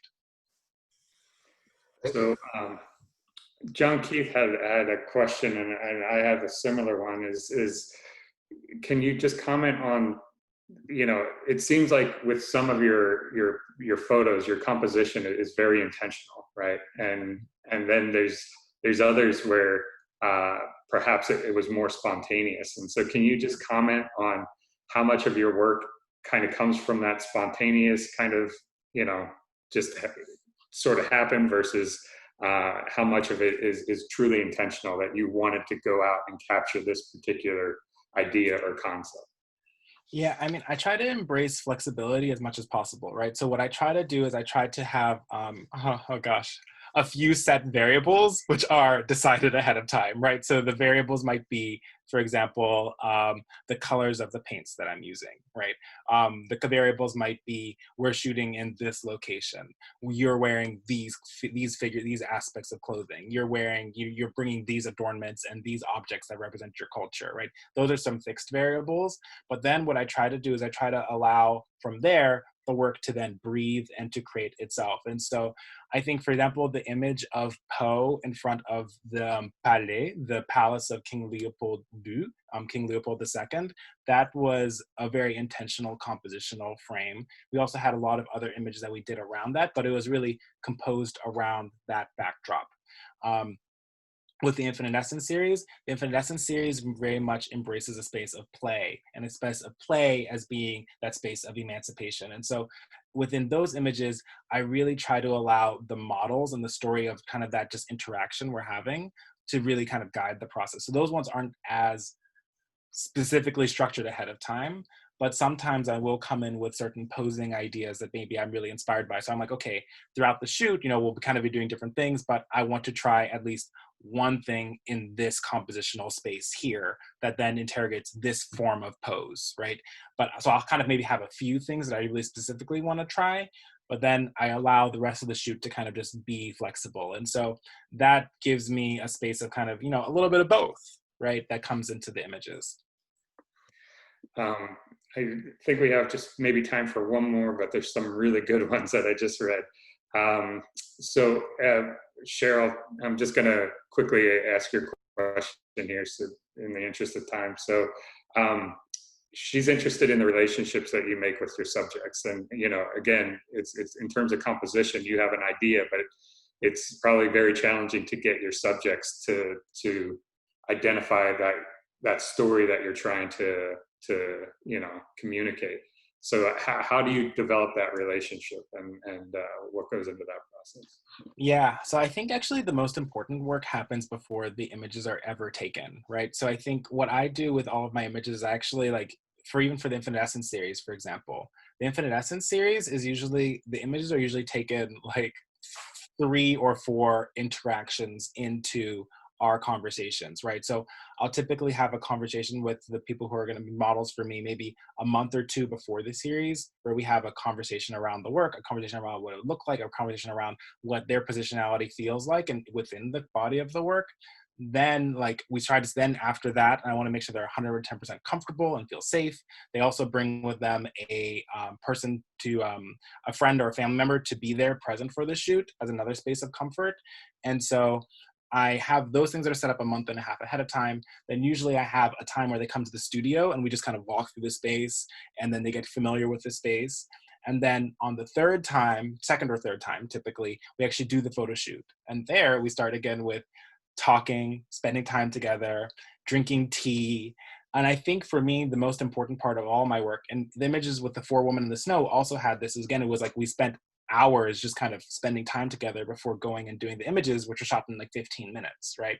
And so for me, that part of opening up and is super important in terms of creating that space of vulnerability as much as possible. So yeah, I think there's like an ongoing conversation that happens kind of leading up to the images and then after they're produced too. So yeah.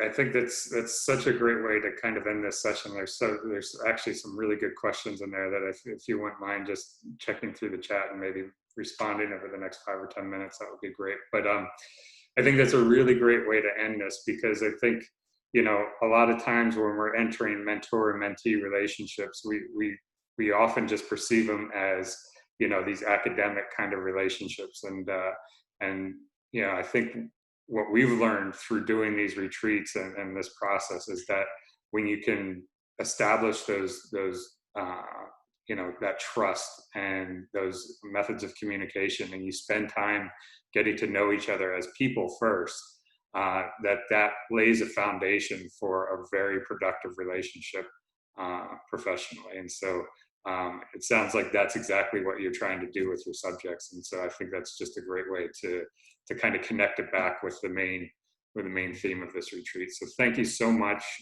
for your work. We wish you all the success. You have a studio, correct?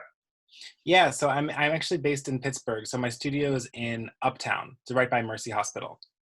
Yeah, so you know, we did have an idea of planning a social event at your studio. I know with the current COVID situation, it's probably not going to be happening soon.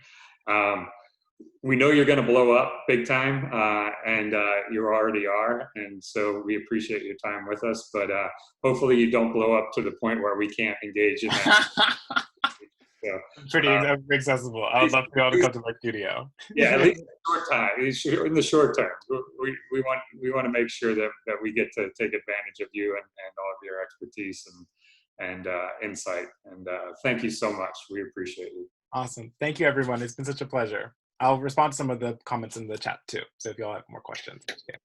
Very good. So now we're just going to take a few minutes break. So it looks like we're just about 4 minutes behind schedule. So let's go ahead and if you need to run to the bathroom or anything, let's just take the next 5 minutes to you know, kind of digest. If there's anything you want to communicate in the chat, feel free to do so. But we look forward to having you back around 10:39, 10:40.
Kel.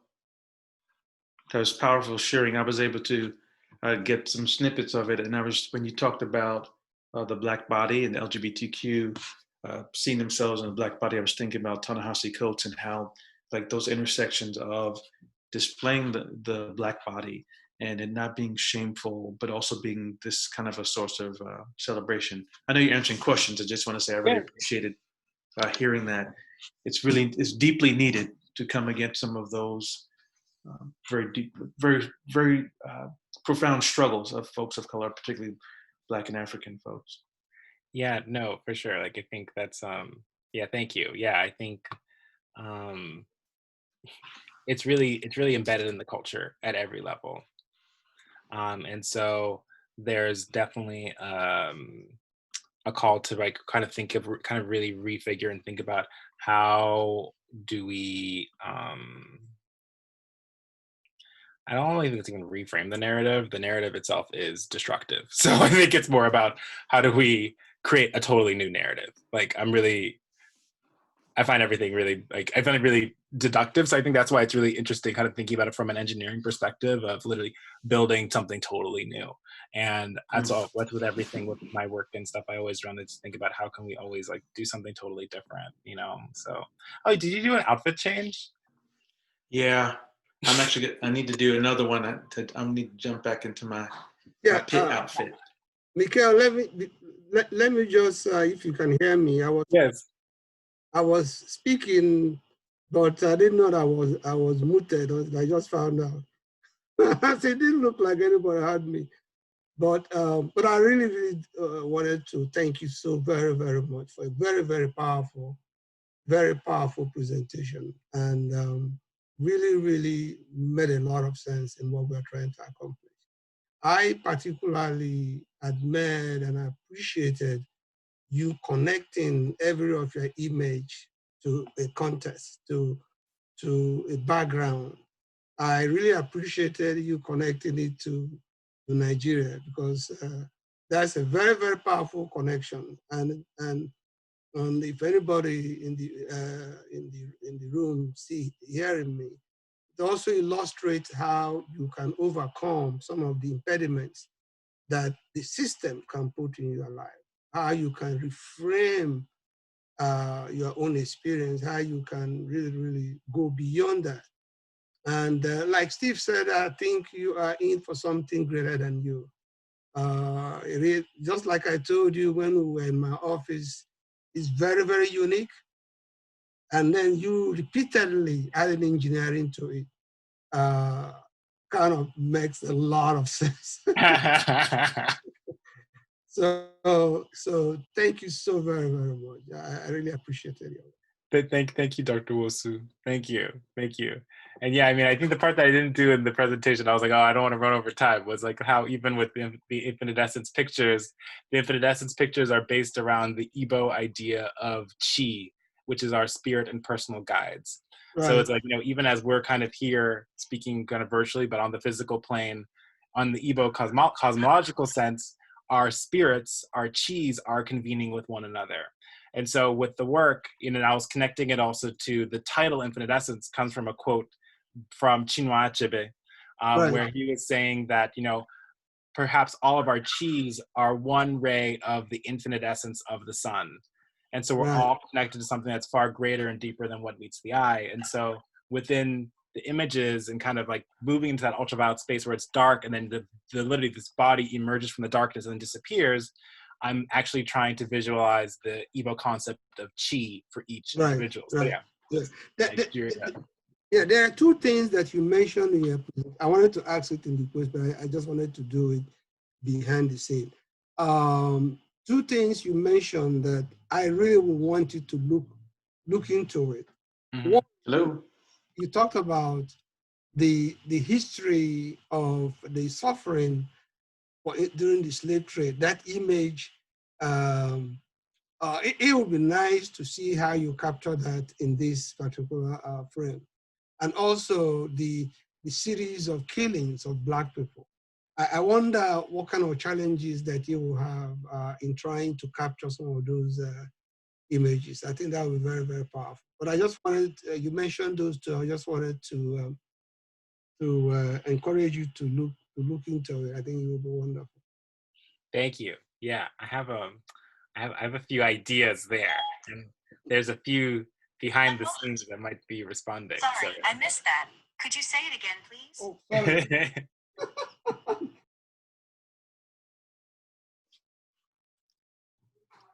Seem to be having trouble hearing. Dr. Abramovich, when are we back?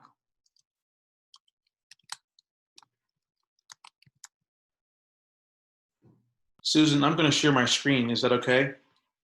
Yes, please go ahead. Yes. Okay. Or Mikhail, are you going to be hanging out with us? I know you're quite busy. I'll stay until 12, right? Okay. You're going to 12? So you'll be part of the next discussion.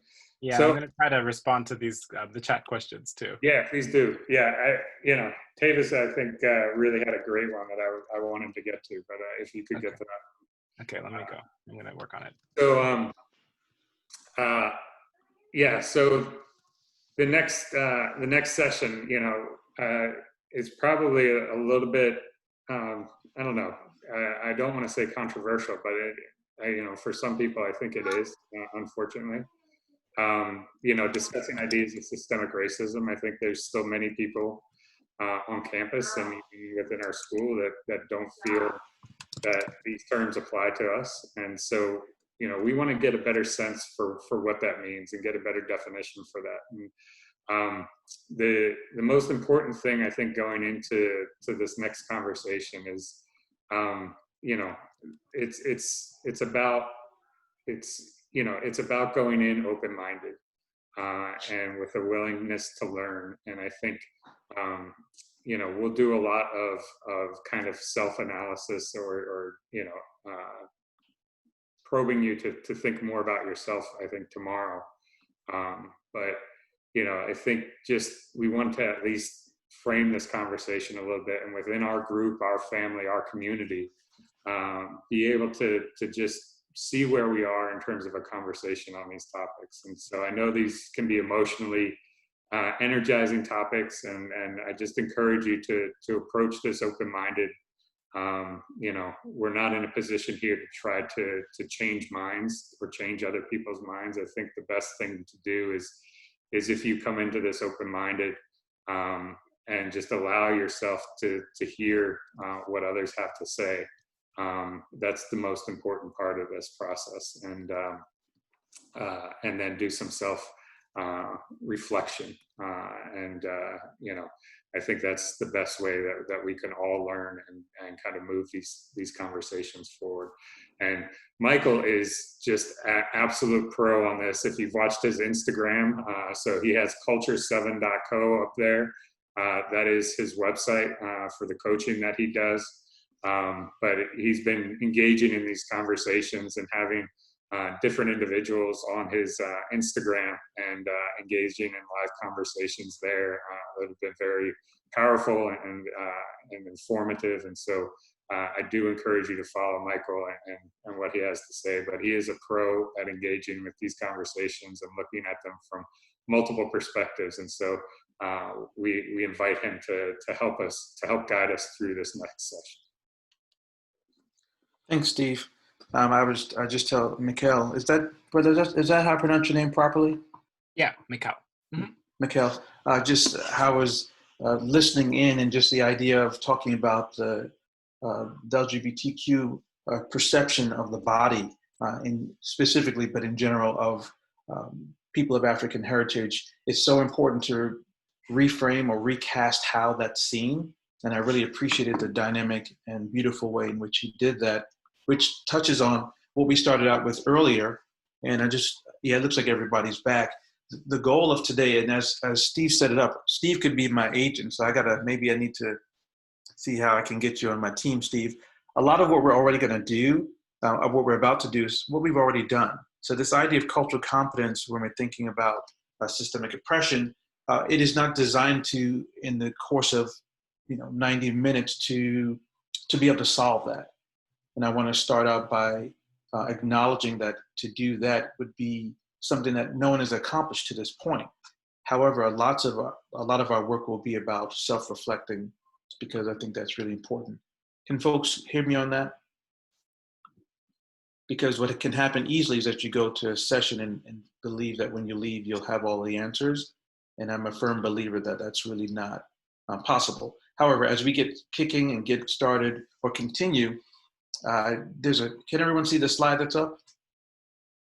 If you would take a second to rename yourself. We talk about renaming and recasting, just so we can see your name and an emotion as you see, type of emotion you're having as we start this journey, and really just thinking about the whole day. I know I said put your name first, but I realized that when I looked at my own name, I couldn't see the full emotion. So if you would put in your chat, in your window, an emotion that you're having as we continue this journey, your name and your pronouns. And if you just take a moment to do that, and to do that, we give you the information right here to rename that. So we'll give you a second to do that.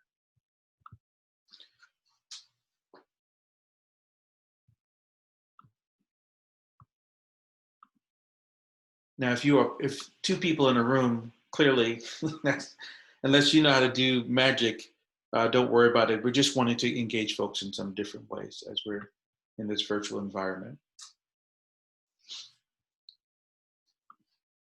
Dr. Wusu, what's an emotion you're having? You're on mute, brother. I'm muted. Sorry, I was muted again. Yes, I said I was thinking about emotion. I think I'm happy. Let's put it that way. That's good. I see it looks like Alex says spongy. I really like that term. That's good. Let's see. Inspired, grateful, ready. Yeah. Ooh, ready. Reflective. As others are doing this. Thankful, enthusiastic. And even as I would encourage you to scroll through so you can see other windows. Part of entering into the conversation around racism or systemic oppression or supremacy is that we have to go in as humans. How many of you remember right before we finished our icebreaker that I gave the quote by Desmond Tutu, that you can't be human alone? How many folks remember that? It's so important to, thank you. I got 4 hands. Oh, I'm so thankful for y'all. To be able to connect with our humanity. Even how many people saw me tell that joke just now? It wasn't funny, but it's okay. You have to keep changing, because if we get so deep around these topics, I'm not sure about you, but I've seen in many environments over the past 5 months is we become so polarized that we never can get back. And so part of the cultural competence that Dr. Wusu talked about in the very beginning, that awareness, attitude, knowledge, and skills, is for us to be able to pivot to go, well, what do I need to be aware of in this particular situation? And what do I need to, and what's my attitude? And so we'll look at that several times throughout the afternoon.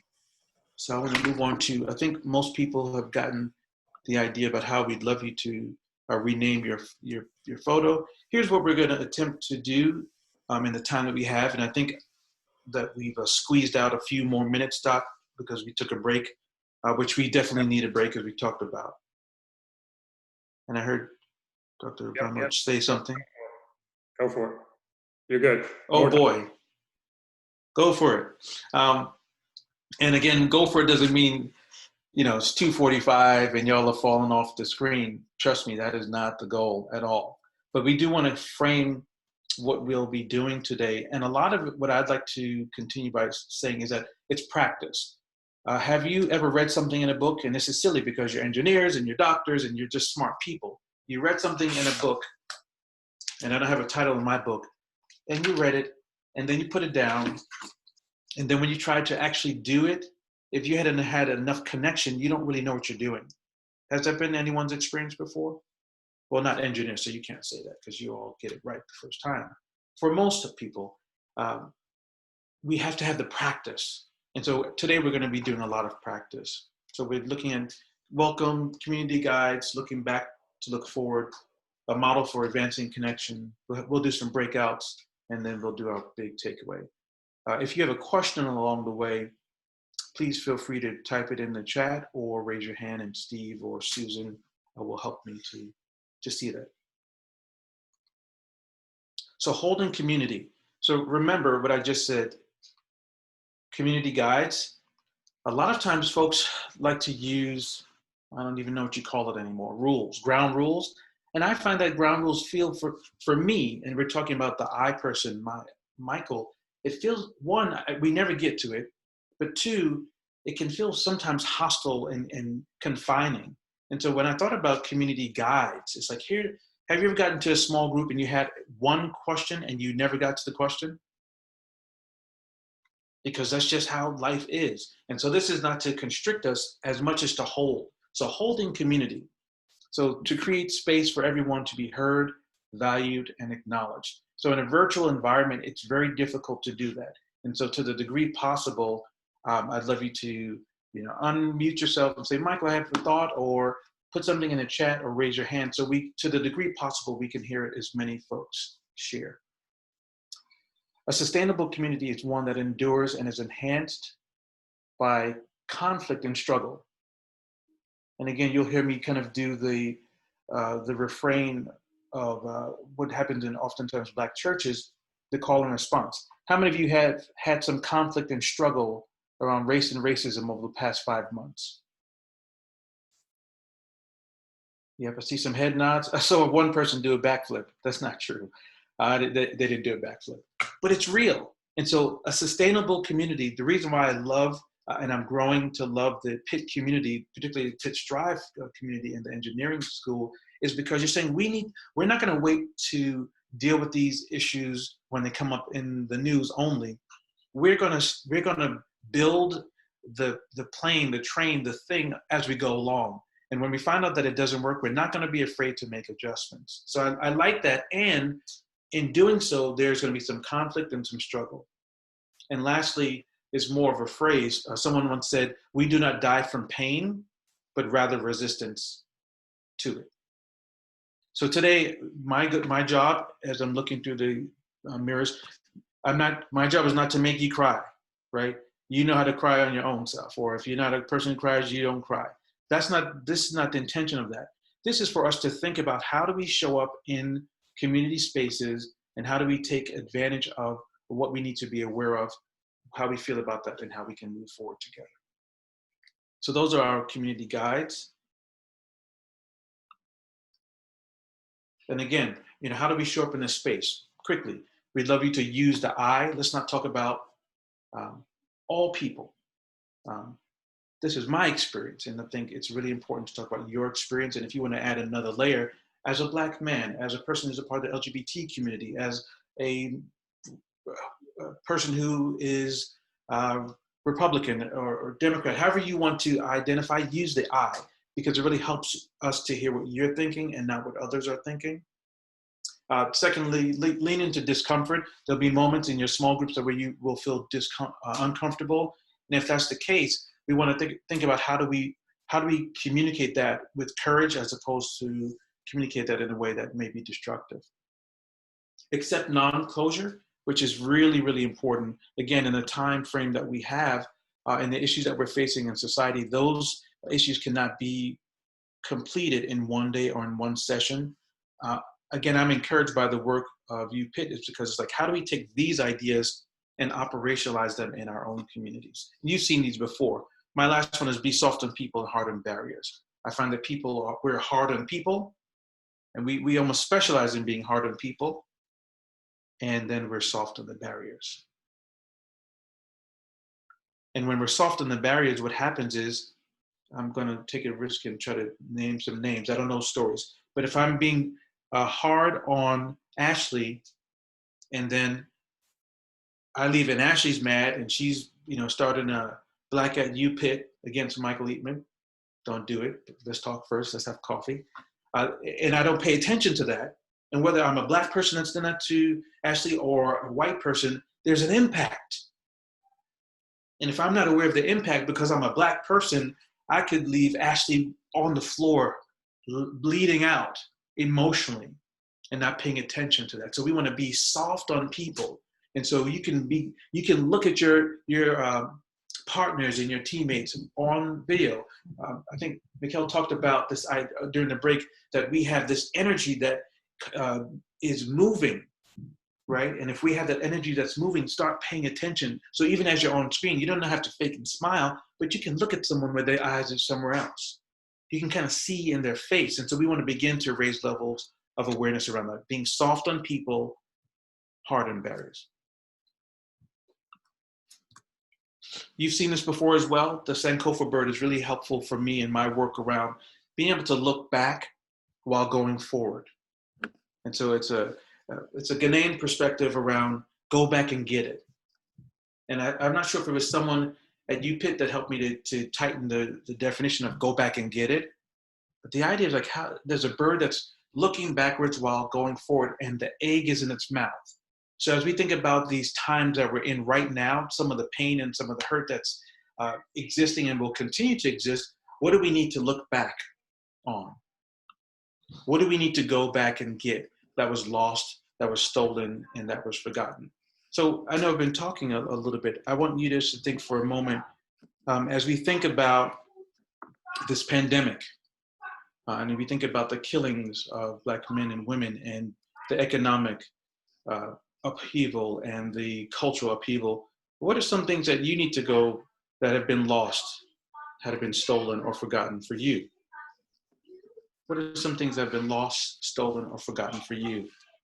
I'd love you to either enter it in a chat or unmute and share. Something that's been lost, stolen, or forgotten.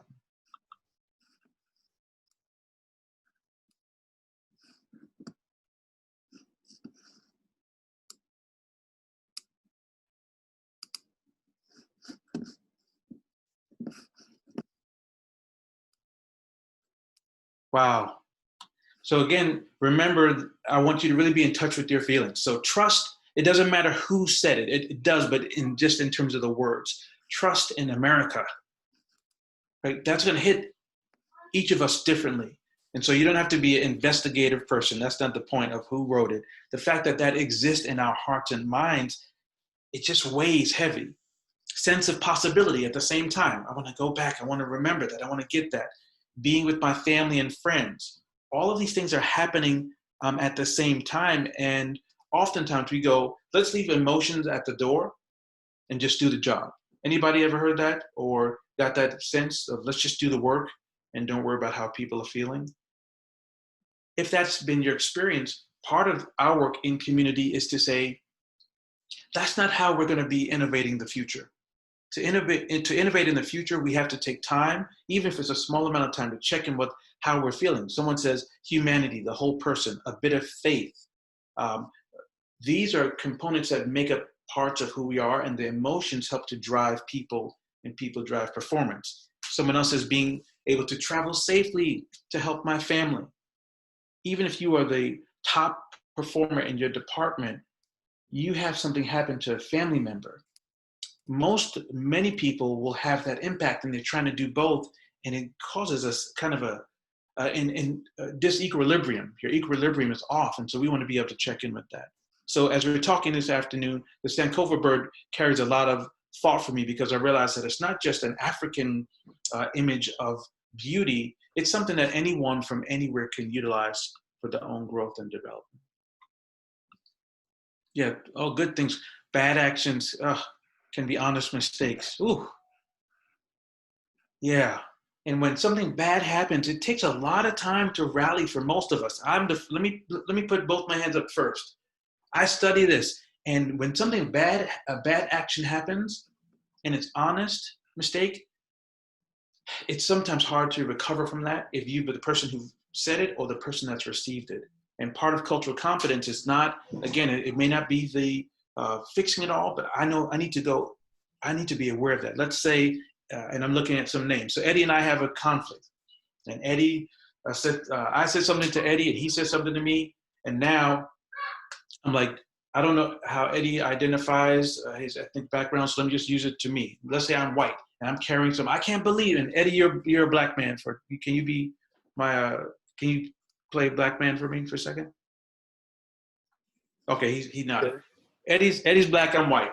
Is this being recorded? Holy moly. Okay, so If we're not careful, we can be on opposite sides. And we were trying to do something in a positive way, but the impact was too much. And so when the cultural competence framework comes, we have to go just basically, okay, Michael just, didn't make me feel good and he enraged me. What do I need to be aware of? Even if I'm hurt, even if he's hurt, what do I need to be aware of?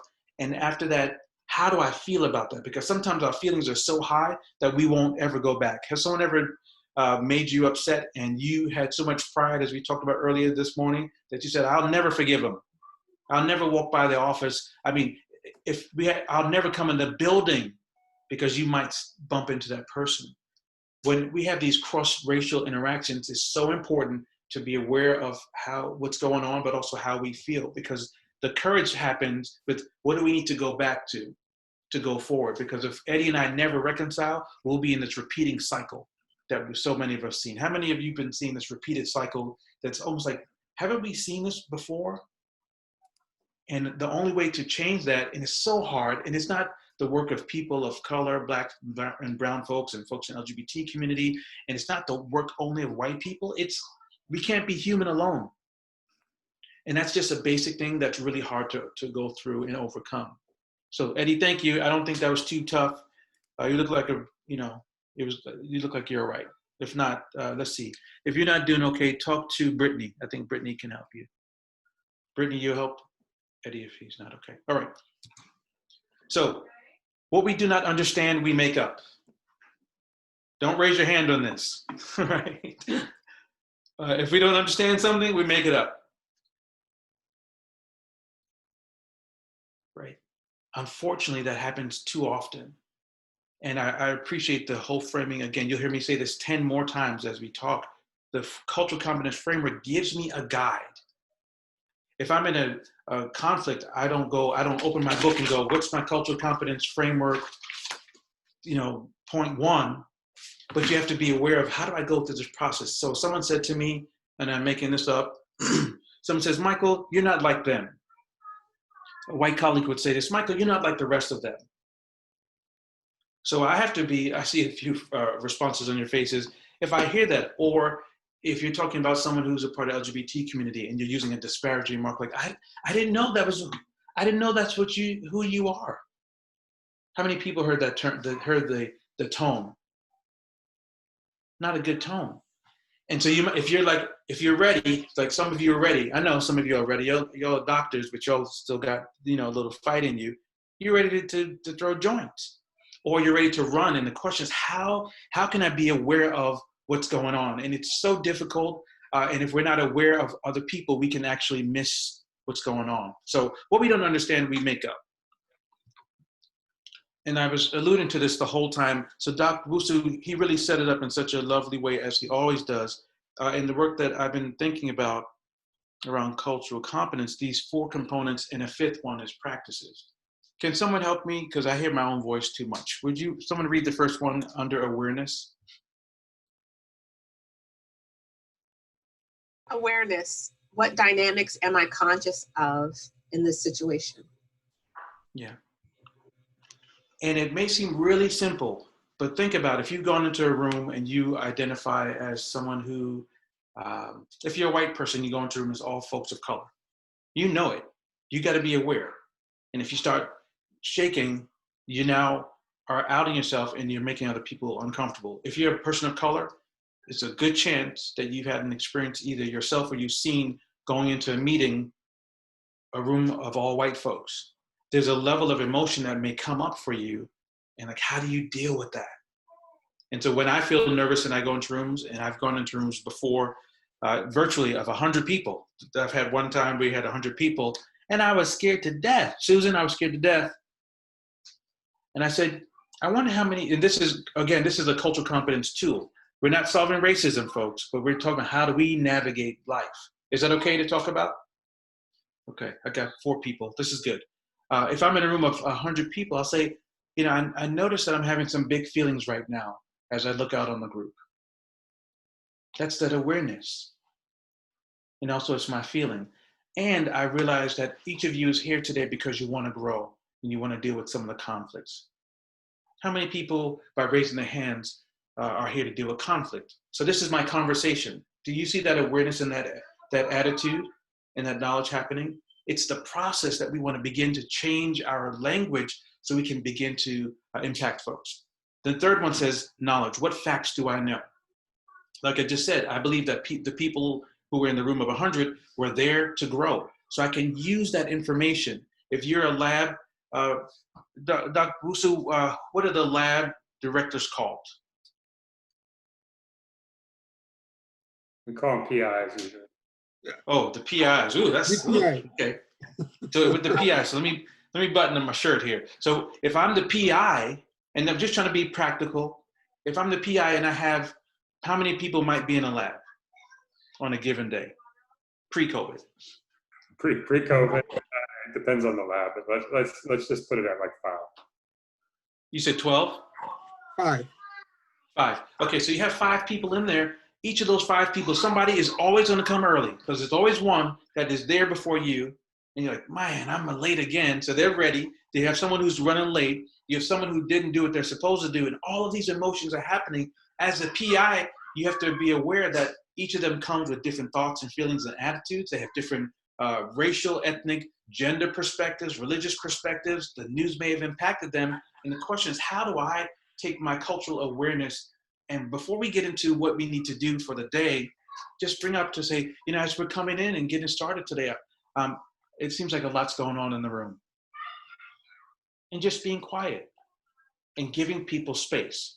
So the cultural competence framework is about giving people some space, but also some guidance. So awareness, attitude, knowledge, skills, and practices. Thank you all for staying with me because I'm gonna put you to work in about 2.5 minutes. The skills and the practices component, it's really about how am I taking the facts that I know. I know that there's a lot of people in the room. I know that as a PI, there are people who are coming in different ways. How do I translate that into engagement skills that will help folks in my room? The skills is I create a conversation. You know, let's talk about, you know, we have this thing that we're doing tomorrow in the lab, and it looks like 90% of it's not done. What's coming up for folks? What are some of the feelings that you're having right now? Because how many of you know if something, any of you have ever had something due the next day and you weren't prepared yet? Let's see. Let me move through this. Okay, a couple of people. Yeah, and if that's the case, there's a lot of emotion. And so if I use my skill and say, listen, someone says they're reflective. I want us to reflect on a moment. What would it take for us to get that done? Because it brings emotion into the room. It brings awareness into the room. It touches on attitude so we can move to the point of skill. And then the last piece is practices. What will we keep doing? I'm gonna pause there because I've talked a lot about that. Thoughts about that.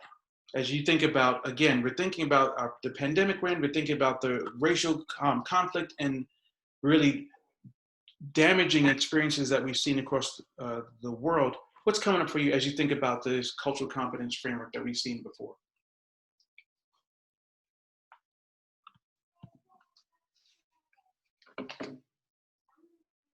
It allows you to be productive while acknowledging feelings. Yeah. Thank you. It's really important. Productive, and that's profound. And for some people, it's like, well, that's not a big deal. But when people don't have space to be themselves, it's very confining. If I don't have a chance to bring my full self to my department, it's really, really confining. So thank you for that comment about your comment. Someone else, what, as you think about the framework, what's landing on you? It helps. Oh, sorry. Go for it. I was just going to say it helps humanize you. Thinking about more about being like a PI or a lecturer by just showing that awareness, I think it just helps your students see you as a human, right? Yeah. And too often we're not being seen as humans. And when particularly those who are in positions of authority, and when we're not seen as humans, it can make it really, really difficult for us to, we can get things done, but we don't know the people. And I think because we're in these environments now, where we are a virtual environment, we have to find ways to engage folks. Imagine this morning, if I just said, imagine that you were trying to get somewhere, no slide, just talking, 90% of the folks would be gone. And you might say, well, 70% of us are gone already, Michael. I would go, well, there's that some of that's going to happen, but to use different ways to engage people. As a Black man talking to a school of engineering, school professionals, folks of different ethnic, religious, gender, you name what differences there are, the practical, if you have something really big, people can't remember that in stressful situations. When I'm driving down the street and I see lights pop up, I am not trying to think about anything but, did I do something wrong? And so I have to go, what do I need to be aware of? Okay, Michael, you're being stopped. What's your attitude? What do you know? My knowledge is that there's been some painful things happening to Black men, but also that everyone's not mean or inappropriate or hateful. So we have to be able to take a system to keep us sane. For me, this is about sanity. I got some responses from a couple of faculty members around how can I be effective in connecting with my students? Talk with them as a person. Pitch Drive does the first year that I joined you all, and so that you took an hour to have mentors and mentees get together to actually get to know each other. I said, what group is this? Because you're thinking about the human element. Very, very, very important. So I appreciate that. Anyone else thinking about the framework before we go to the next part? Well, I was just going to say I had my undergrad degree as engineering leadership. So we were always having to get taught, it's not just so much the work that they're going to get done, it's what they're going through. You have to look at that first, because if they're going through a certain situation and they're not producing much work, it's not valuable to throw that good worker away just because, he was going through something or she was going through something. So things like that we've had to apply to our team groups and stuff like that. So no matter when one of my peers was going through something, we would talk it out before even talking about how their work is going. We would always make sure there was an open communication between anybody to say hey, I'm going through this right now. I might not be able to get this work done. Can we figure out a way to get it done somehow or some other way? So we always had that open communication line for each other. Yeah. Thank you for sharing that, because the human element is critical to the conversation. I want to share another piece with you all here. Let's see. So as we're going forward, I want to go here to these two headlines.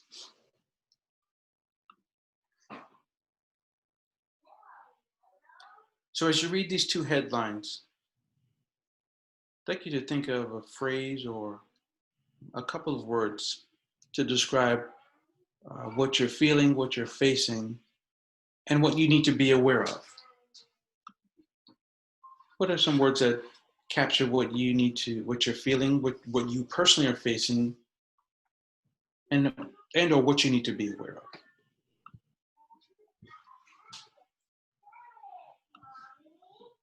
COVID-19 is a moment for unity. That one moment in time was stated. And at the same time, or right before that, as Corona spreads, so does racism.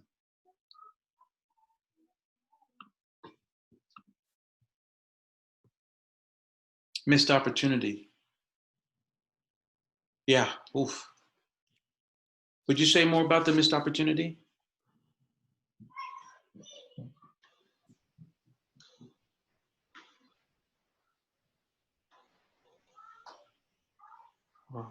Okay, I'll keep moving.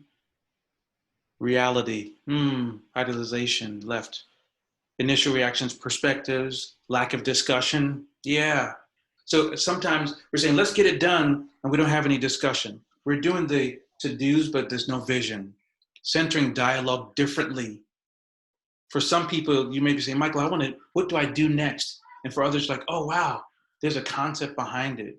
All talking, no action.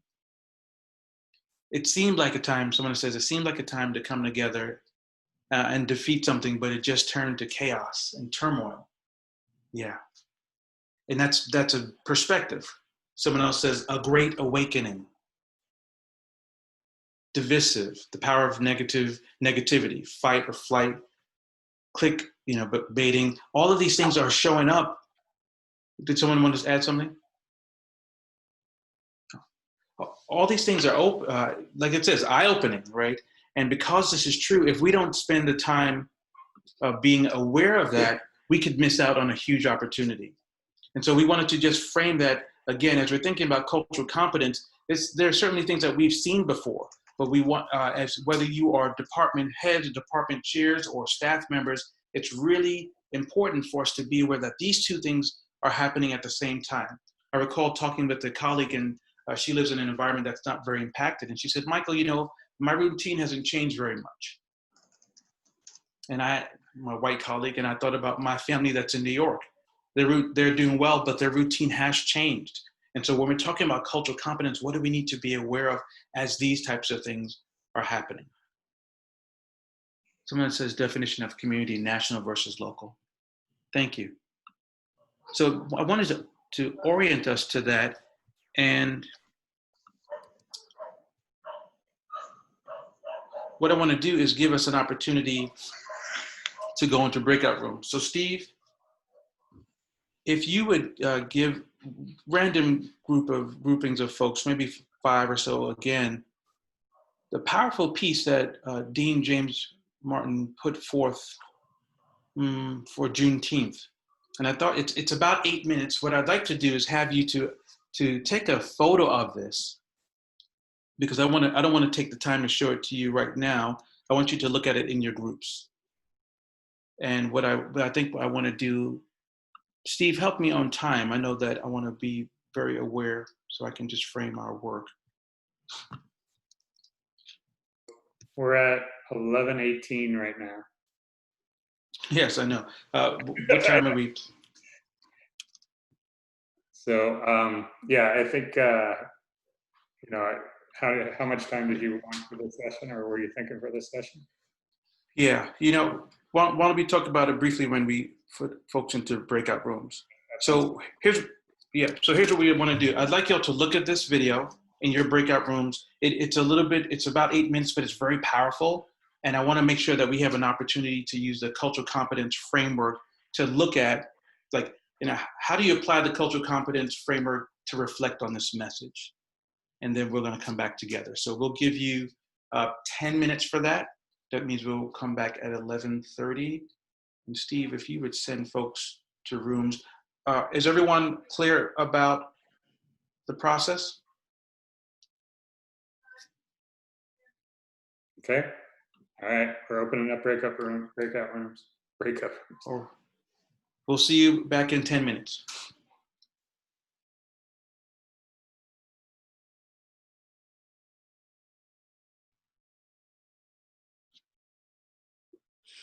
Hello. How do we view the video?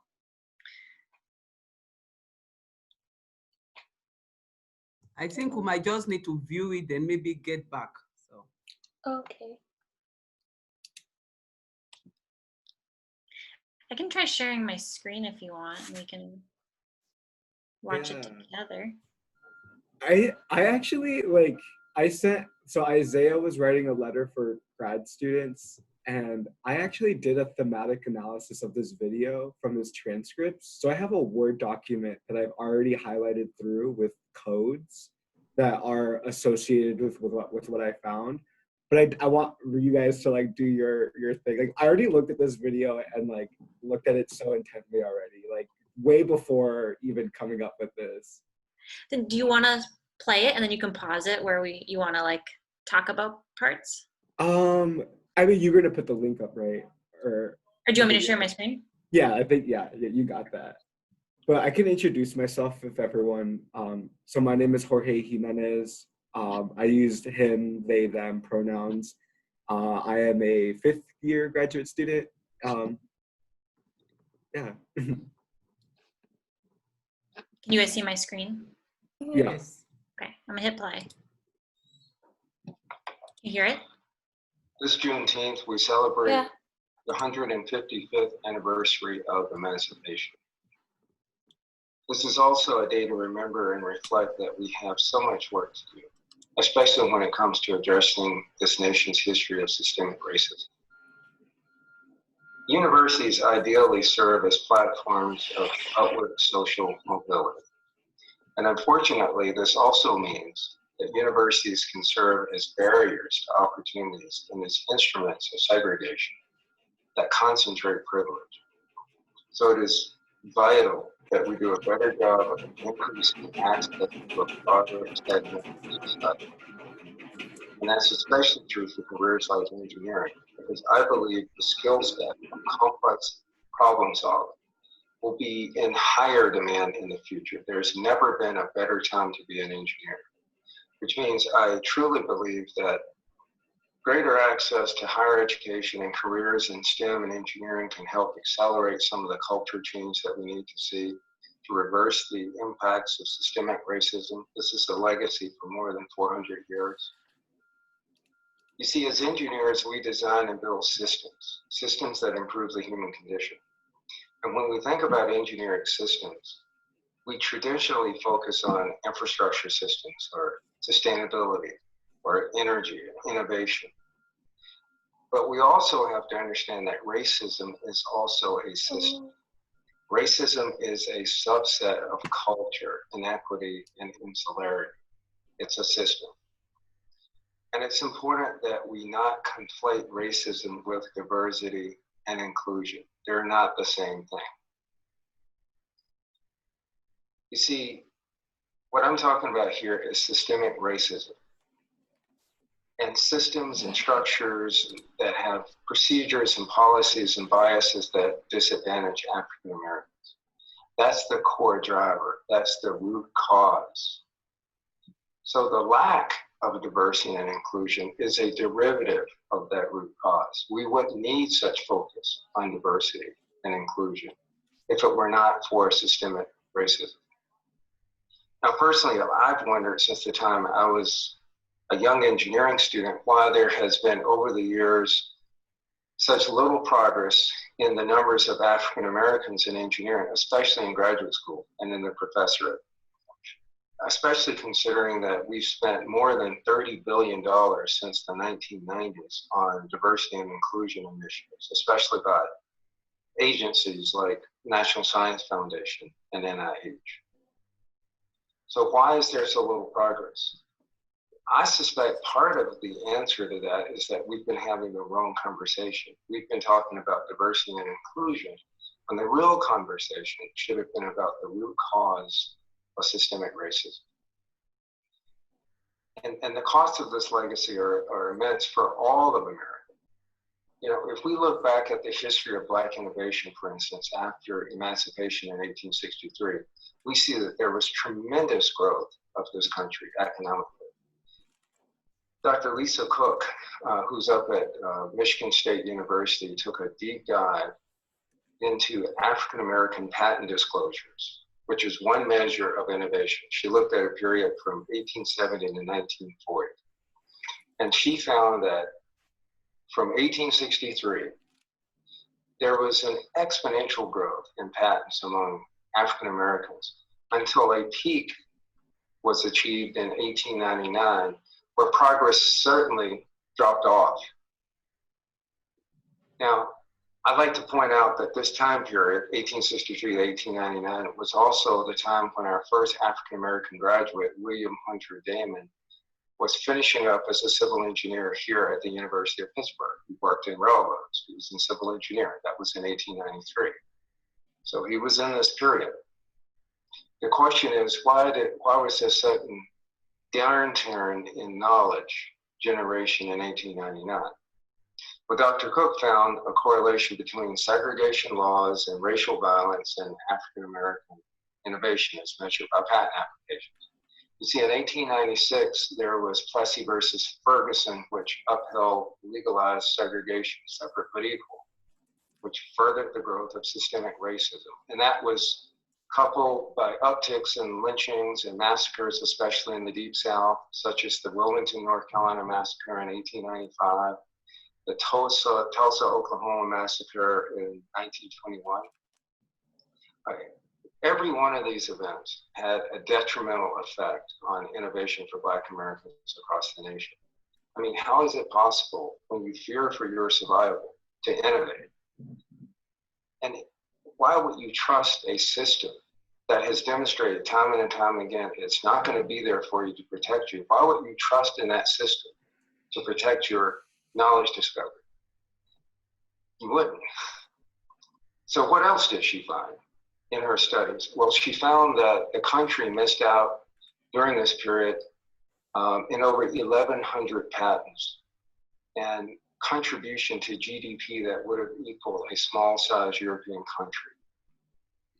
And the imprint is still here, because what was hard for me to believe that even in 2020, per capita, patent disclosures by African Americans, the peak was still 1899. 1899. And so we continue to bear the imprint of this legacy. Now, I'll imagine a world where Blacks, underrepresented minorities, all have greater access to a great quality education, especially in engineering, and especially at a young age. And I strongly feel that can help break the chains of racism.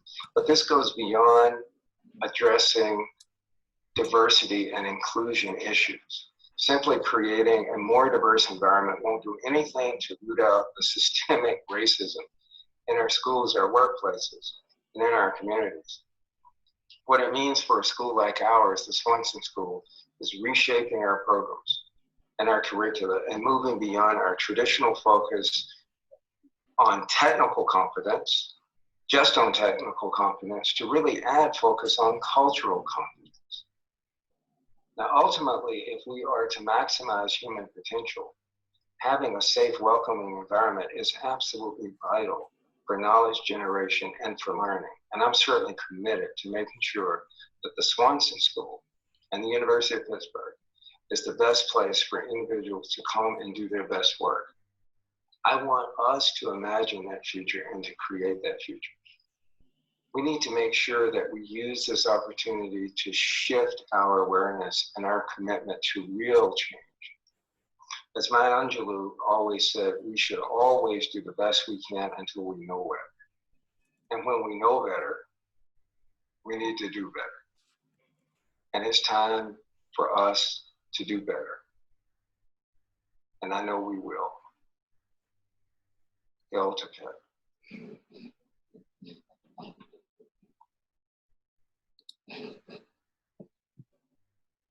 How do I unshare?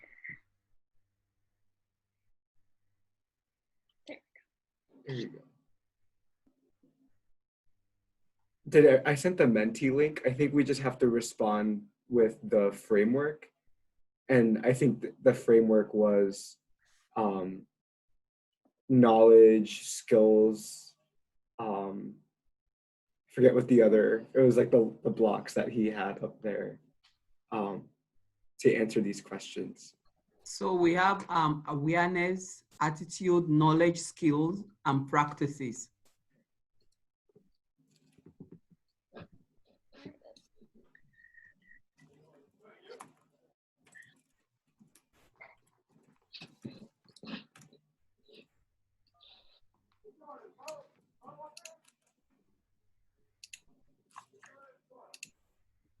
So, sorry, we're entering words. Just those words, or like other ones too? I think how you feel, like how you feel about that, or how. So I'm putting down the activation of knowledge. You know, like he's sort of like encouraging us to do that. Sorry, there's construction going on.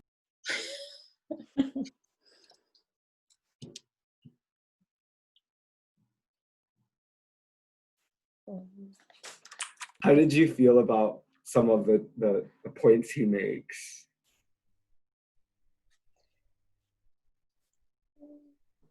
I appreciated how he kind of drew on the history. I think giving context to what you see now, and I don't know, I mean, understanding some of the causes and like what set the ball in motion in a bad direction. Kind of, it's sort of like once you understand what the problem is, it makes it feel easier at least, or like more feasible to fix it. I don't know how. I guess for me, his words are nothing new. But the way he presented it was very impactful. So for people that are either ignorant or actively ignore these issues, he put it in a way that it's kind of hard to not acknowledge these issues and how like complicitness is involved in the perpetuation of these issues, since they're still a problem today. I just hope that going forward, these conversations won't be just words, there'll be actions to go along with these narratives that will be implemented at the university level, I would hope. Yeah, as a follow-up to that, like it's exactly like to both of your points, like it's exactly how I felt, and the follow-up to that, like I felt like hasn't been very clear. And when I watched this, I was also reading the Black Senate's letter to all the department chairs and provosts that the student organizations put together, and they have like a list of demands. And so my goal was to take this message and then take that letter and be like, here are the exact reasons that this is what you're saying, and then here are the students calling out the practices and the things to activate these things. Now you need to tell us that like these are the things that need to be done. So like, let's do it in our engineering department. And if I don't mind, like, I want to just share this. Can you see what I'm sharing? Is it a Word doc? Yep. So I took the video and then I read through it and I just picked up code. So this is something that I'm learning through some of the public health, is going through qualitative data. And I found these themes, so systemic racism, diversity, inclusion, education, engineering, economics, the African-American Black experience, and then culture. And I just you just sort of read something, you're like, okay, like based on this reading, like I think that this word system means like systemic racism. So what I was hoping to do was to highlight these themes here, and then look at the university Black Senate demands, and then actually have things to hold our dean accountable for what the students are asking. But that was just like a dream that I had. This was like when all this happened, because I felt the exact same way. Like I felt like it was very impactful and exciting. But as Chanel said, like I've heard this before, and I'm wondering what's gonna happen next. Sorry, Oi, can I ask you, the coding you did, was it based on Dean Martin's video? Yeah, that's his video. Okay. That's his transcript. Yeah. Okay, okay. Mhm. Okay, well, let me just quickly add this. Like, I mean, Yeah, for me, thank you. Watching this video, I think what I want to say is probably openness to put it out there. Like, I'm not sure how many people I saw this video, because Dr. Abramovich sent it out to, like, you know, some of the members. So I'm not sure if Dean Martins shared this on the school platform with faculty and staff and things like that. But what I just want to say, I think for me, I would say I applaud him even for putting it out there, because like I see Dean Martin, like I always put Dean Martin side by side with Barack Obama. Like for most Black students or people of color in Swansea, like they are expecting much more from him. Probably we feel he's not doing what he's supposed to be doing, or I mean, like, but you know, even putting this retreat together, some things happened and kind of gave me an insight into what he might be going through as a Black dean, not being able to be open. You know, even this workshop, I mean, this session we are now, there was a kind of a pushback about it, because some people felt, why should we talk about something like this? No, we don't believe in this. This is being political and things like that. So like for him, probably he doesn't like to come out or talk or say what people, especially the people of color, like, you know, or what he should be saying because he's a Black dean. I mean, having worked in the Office of Diversity, I would say that when Dean Older was there, even for me, I would say he even pushed some things like even my work, I would say Dean Older really helped to push some things because, you know, is a majority, is part of the majority. So when he's pushing things like that, they don't see it as if, oh, he's supporting the Black cause or he's favoring those people over us. Like they want to see, oh, is the majority faculty and is pushing this. So I just want to say, I know like Chanel said, we've been, what's new about this thing? Like, you know, we hear it all the time. And like just Jorge said, it's not, talk is cheap. Like, you know, we talk about this thing, but like, it's time to move forward to practices like we have under the framework. Yes, we have the awareness, we know what is happening, but now we have to move into putting actions into these things. Yeah. Again, I appreciate all the grace that you have, Susan, for doing all this work. And I am like learning about institutional barriers, like just growing in as like as someone who wants to just try. So I just want to say like thank you, because just your efforts alone are enough to keep me like excited about all of this stuff. I just wanted to say that.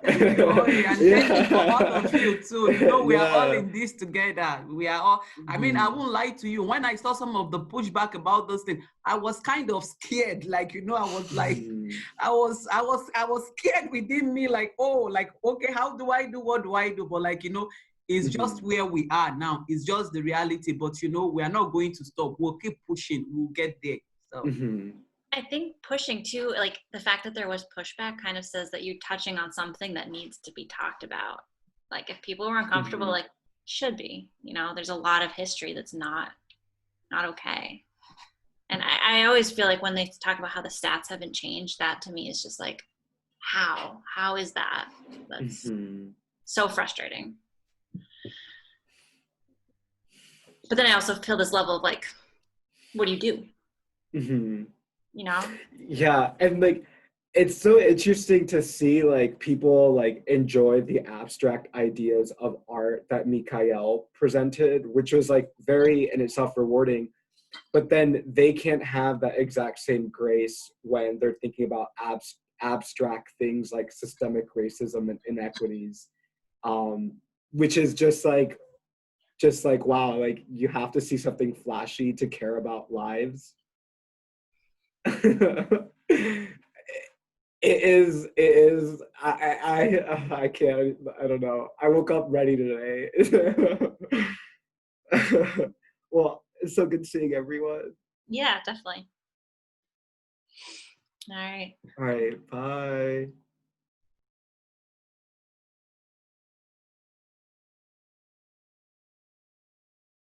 Out just by getting, I just would love to get some brief reflections of folks. One on when we think about the cultural competence framework and the Juneteenth message, what were some of the things that came up in your group around awareness, attitude, knowledge, skills, and practices? If I could jump in, because hi, this is Carla. We were having a really interesting discussion around, so while it's really important to acknowledge systems, and engineers are all about systems, and that there is systemic racism, at the same time, there's a little bit of a concern that by saying it's a system, you divorce the personal responsibility part of it, and how we get around that. Great point. It's muted. Michael, you're muted. Oh, Carla, I got so excited by what you were saying. I was just went off and talked. Can you say a little bit more about that? Because I think what happens is the system takes it over. What else? Right. What else? Poke on that a little bit more. Yeah, because the way I started, one thing that really stuck out to me in the dean's message was when he said that racism is a subset of culture. And I thought that was so interesting, like to have a culture that is about racism, right? And that to me sounds very personal. It's like I'm all in on this idea that I'm going to be a racist and it's going to be part of my identity. Whereas systemic racism sounds like there is this infrastructure that is racist, but that doesn't sound very human, right? That sounds like there's this racist machine out there, which I think is how it gets a lot of its power, right? Because then it becomes self-powered in a way and can grow in ways that maybe we don't necessarily direct. But at the same time, if you just talk about the system without talking about your contribution to the system, then maybe you miss out on that personal responsibility piece. Yeah, thank you so much. And as if you see me kind of rocking back and forth, my excitement of just that comment and other comments that are coming in the chat feature around that video and the cultural competence framework, the work is big. However, we can look at it. We can look at it in some both human and systemic ways to make sense of it. We're not going to fix it today, but just I've been on conversations where people said, I don't even know where to start. Right. And so my fear, and I'll say fear for white folks and also people of color, is that we're just out there. If I'm a person of color, I don't have all the answers. If you're a white person, you don't have all the guilt and blame. But to start somewhere is really powerful. Others, what was it like to look at your own community, hearing a message, and thinking about the cultural competence framework?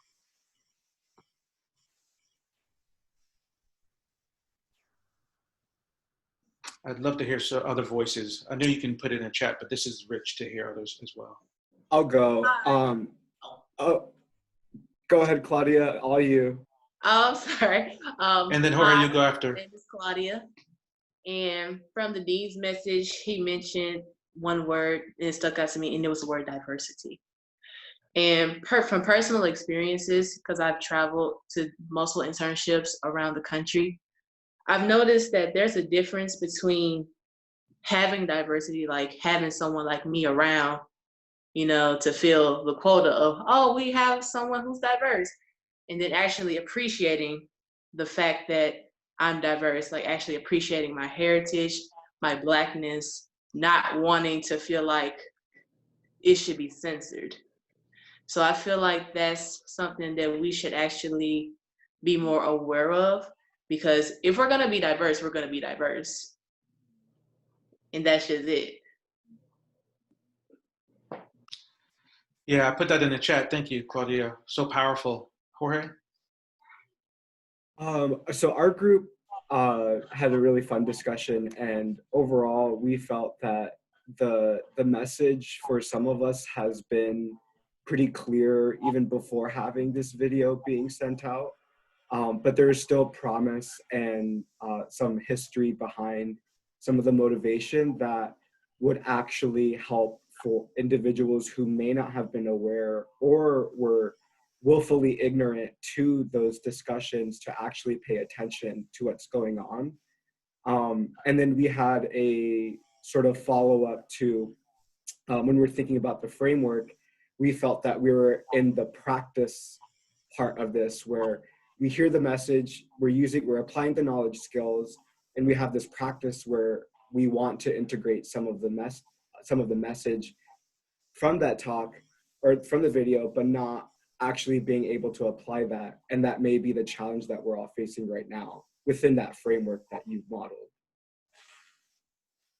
Yeah, and that's, I'm so glad that I used that video. There are a number of pieces that Steve and Susan and Dr. Wilson and I talked about, but it is nothing like using your own community, not to push down but to really elevate, to go, what do we need to think about in our own home? And our hope is that this conversation that we've begun today gives us a starting point. So I want to pull back and I'd love to hear a couple, 3 or 4 or 5 more voices, kind of what that was like, being able to use the framework with your own community, about your community.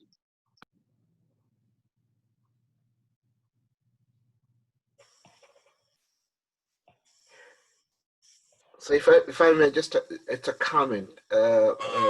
Certainly I begin by saying that all of these things we do in discussions, conversations, and reflections are absolutely important, to address an important issue that exists. But the comment that I have is sometimes I feel from actions, how can we make people feel that they have so much burden to carry to to discharge their obligations. They listen to all of this and say, oh my God, I have to do so many things right to make sure that my actions are appropriate. So that burden, they feel that in order to solve this problem, I have a lot of burden. I don't know if I'm expressing correctly.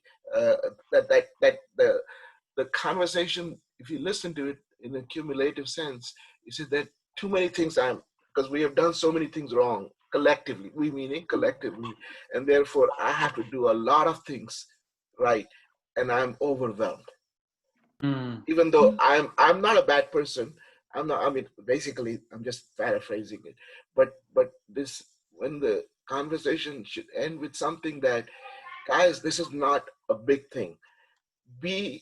Follow simple human traits. Simple human traits. There's nothing, no theories, no big things necessary. Just simple human traits of interacting with humans, and you will be all right. Sanjeev, did I pronounce your name properly? Yes, absolutely. It's a beautiful name. Sanjeev, what's been your experience? I know you gave a comment.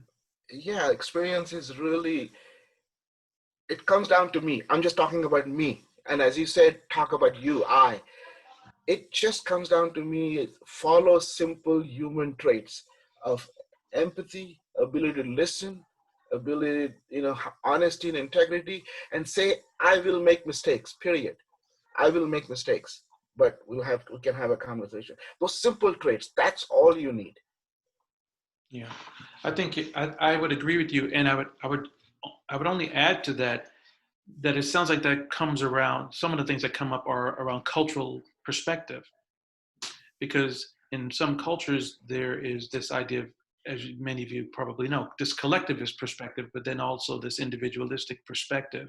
And so even if it comes down to, I'm going to make some mistakes, even to say I make a mistake. So let me take myself, Sanjeev. If we're in the same room with 50 other folks, and then many of them are not a person of color, even though I know how I've worked in white space for the last 20 years, there's something that's in me that I have to deal with. And it differs based on my cultural expression and cultural awareness. And so if that is not a challenge that you're having, one question might be, if you're PI or department head or someone who's an authority over other folks, how do you create a space where you can take into account your own perspective as well as others? And I think that's some of the awareness piece, right? Because maybe we're not bad people. It's about, well, what do I need to be aware of in this situation? Does that resonate some? Yeah. Okay. So I agree that Professor Schroff is not a bad person. After 20 plus years, I second that. Professor Schroff is absolutely a spectacular chair and person in every way. But what I've taken from this pandemic, we were discussing it, is I've got a new feeling towards just how systemic racism is. And we were discussing that how horrible racism is when it comes to healthcare. So we knew for adults that underrepresented populations were hit the hardest with COVID, but the recent data from Johns Hopkins that said that 7% of white children who were tested were positive, 20+% of African American children who were tested were positive, and some 40% of Hispanic children who were tested were positive. Professor Miller said, the healthcare system is so racist that it's just unbelievable, actually. When you just think of numbers like this, I can't get my arms around it. And these are the students who come to us. The students who come to us, that we're trying to offer inclusion and cultural awareness and educate to the extent we can, have grown up like this. They faced these kinds of circumstances that I will never personally understand or never had to personally face, or my children never had to personally face. And so the obstacles that need to be overcome for us to make the ultimate cultural inclusion and allow these diverse groups to have the same successes with us and in their professional careers as the majority students have. That's certainly what I have to learn, because I don't know how to handle circumstances where the basic health care is so racist for someone who isn't white like me. I just cannot deal. I don't even know how to deal with it, quite honestly. Yeah, and you make an important point there, Professor. I think one of the challenges will be asking ourselves, again, around the awareness of, what keeps us from understanding. And this is not just you specifically. I think in a broader sense, if we're wanting to have greater students of color in institutions like these, like ours, what keeps us from not understanding? And if this is not my experience, how do I get into a position where I can hear that experience? And if I know, the data points that you just shared, 7%, 20%, and 40%, that data is attached to human beings. And so how do one of the questions is our awareness of putting people in positions to say that, but also to say, if we know that, what changes do we need to make? I think we need to have people in positions of authority and people that are experiencing these challenges to be in the same space and be open to sharing with each other. And that's easier said than done, because we've all heard that for our whole lifetime. But I think the cultural competence framework allows us to be light, but also to face the facts that there are some very difficult experiences that we are facing. Thank you, Professor. I'd love to hear maybe another student or so, and then we'll move to our last piece for this morning. What was that like, Juneteenth at the University of Pittsburgh? Well, I've in terms of what we talked about in our group, it was more about like what George or Jorge was saying about just like everybody not being able to reach the ignorant people, the people who don't really understand how to be culturally competent. But now talking about like how you said personal experience, I lived in El Paso, Texas, which is a majority of Hispanic people. So I never really had that whole the only time I would ever see any racist person or somebody who was ever racist to anybody would be more of people who entered the city and came from a different place. Our city was basically so overwhelmed with our culture that we never really had to experience that until Fort Bliss, which is a base there. A lot of people would come through there, or Border Patrol people would come to work in the border right there, and or cops or things like that. And so once we got those people coming into our city, we were able to start seeing how other people thought about us. Especially, I don't know if any of you guys remember this, but a couple days ago, it marked the year of the August 3rd shooting that happened in El Paso. And so that was just a really big thing for us, because if we were to have, a lot of us would say, if he were to have stayed here, if he were to have seen our culture and how nice we are to everybody who comes in, I've never really had to experience so much of racism, because we're always accepting of everybody. So if he were to come in and have seen our, our culture and how we accepted him, and we wouldn't have shunned him or said anything to him. But if he were to have done that, maybe he wouldn't have done what he did. But it says, the whole ignorance aspect is just to just educate everybody and make sure they know that it's not us versus them. We're together in this, and it's not we're not trying to fight with anybody. We're just trying to live in the same world at this point. So that's just a big thing. Yeah, you said it, living in the same world. And there are no easy answers for that. I think on this call, we have a generational difference of maybe some folks in their 20s and some people who are cresting 60 and above. That reality says that we have some generational perspectives that we have to face. We have cultures based in that. We have religious, political perspectives. And the question keeps coming up, what do I need to be aware of? The thing that I've been faced with most often is, as a Black man in a pandemic, in a time where Black men and women are being killed more in the open, that we can see it, I had to face that I can't be numb. And I was numb when I heard about Ahmaud Arbery. I didn't even know that Ahmaud Arbery was killed, because I had learned, if I'm going to survive, and this is not the right thing, right? We're talking about awareness, right? I had to survive.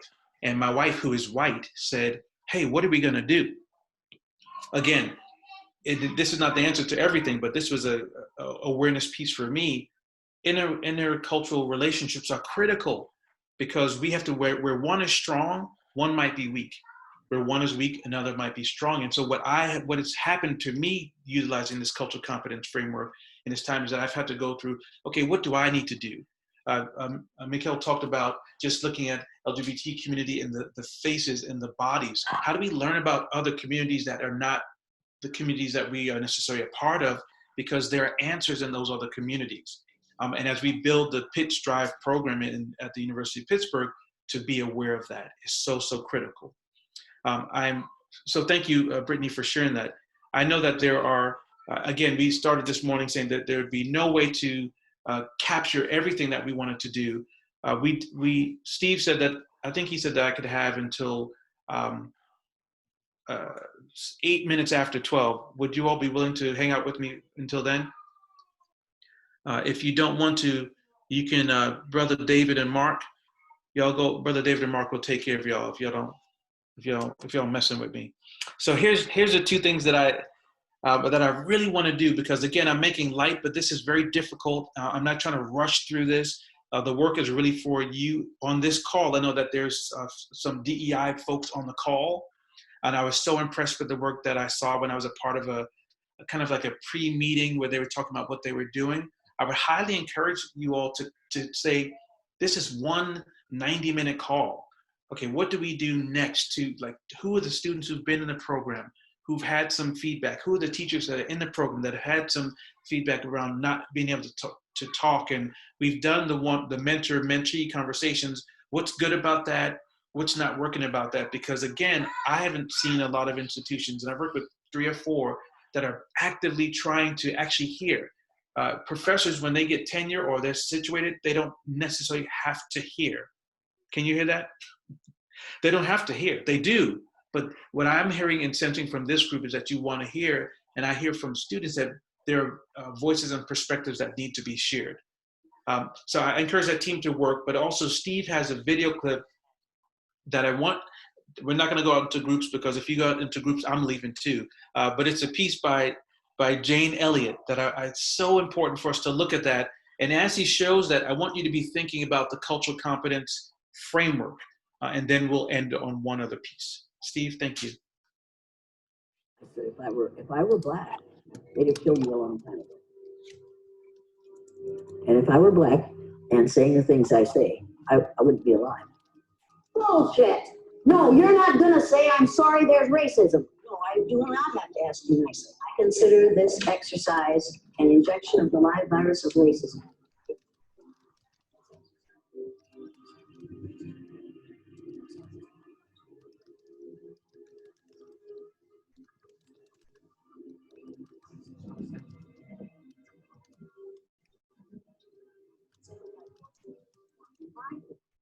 I watched my students become what I told them they were.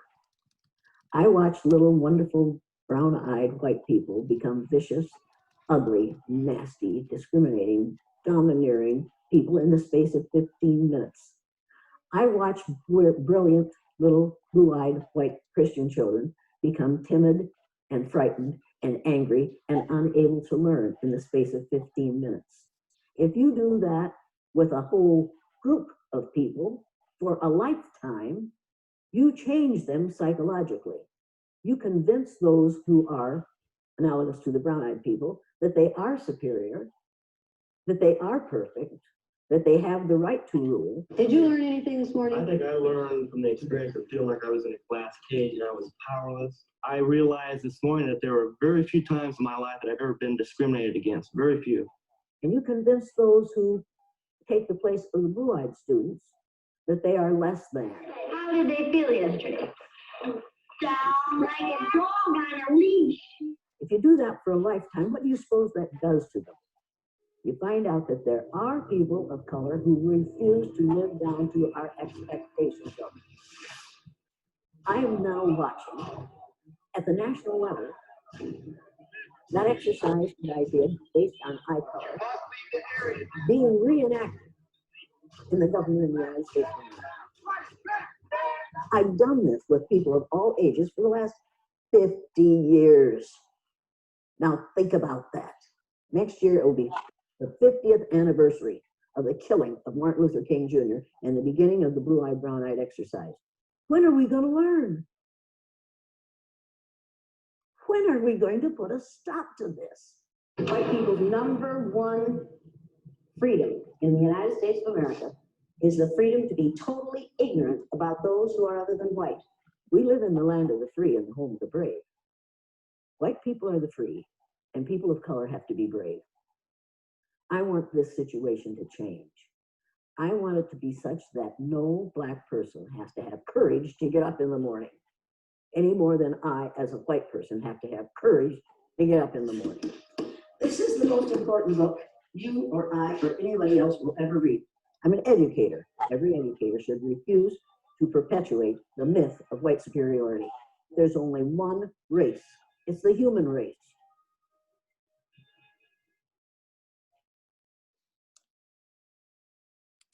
Thanks, Steve.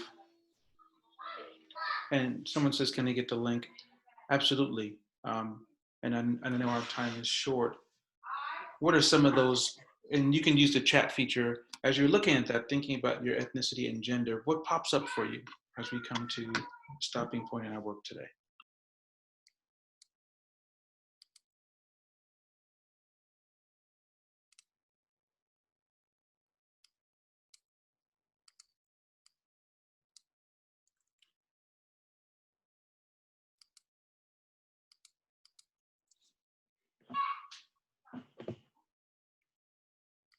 Yeah, this idea of pain, imposter syndrome. So again, remember, as it's painful, the cultural competence framework is not the only answer, but for me to be able to go, what do I need to be aware of? This is painful for a lot of people still. And this is 50 years later.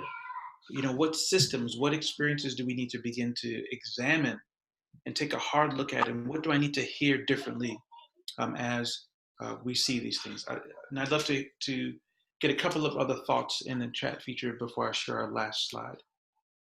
It's taught generationally, right? If it's a generational experience, we have to begin to go, what happened at that point? And what do we need to do to make some changes? And it's hard to do that. Someone says racism is like a hurricane. My goodness. Should we just learn to shelter, or can we steer it away from our shores? Yeah, quite a lot of imagery around that. As others are still entering that in to the chat feature, bearing the burden and dealing with racism is a distraction that others don't have to deal with. Again, back to that awareness. When you're having conversations in your team and in your lab and in your department, this is not the whole conversation, but it is really about how can I be conscious of these things that are unconscious. And Jane Elliott says it really well. She says, I don't want you to be, if you're a white person viewing this, I don't want you to feel defeated and guilty. I want you to become aware. Because if you can become aware and realize that, wow, there may be some connection to my experiences, then we can work together. This is not about shaming, blaming, or complaining. I want to share this, and you can continue to do that. I heard a comment that this reminded me of this final comment that I want to share with you. And I think I shared this before with our group. I didn't know. When I hear that, I wonder to myself, why don't I know? What allows you to not to have to know? Do you really want to know? Why or why not? What would you feel if you did know? What do you not do that keeps you from knowing, and why? Do you ever pretend not to know? If you were to find out more about what you don't know or didn't know, how would that impact you personally, your family, your friends at work? How does not knowing shield or protect you? And the last one is, someone once said, when I hear someone say, I didn't know, I think not needing to know, not having to know, and the one I most react to is not wanting to know. I can share that slide with you. I think some of the critical conversations that we can have in community around cultural competence and systems of oppression is what's keeping us, what's holding us back, what's stopping us from moving forward. And I hope today we've had just a scratching the surface. I know tomorrow you'll have some more engagement with others, but as we're doing our work, I would encourage you to think about, what do I need to be aware of? What are my options? And what will I commit to? That should sound familiar from last year. What do I need to be aware of? What are my options? And then what will I commit to? Steve, I know my time is up. Will you and David and Mark said that they would help me in case folks wanted to pile on me.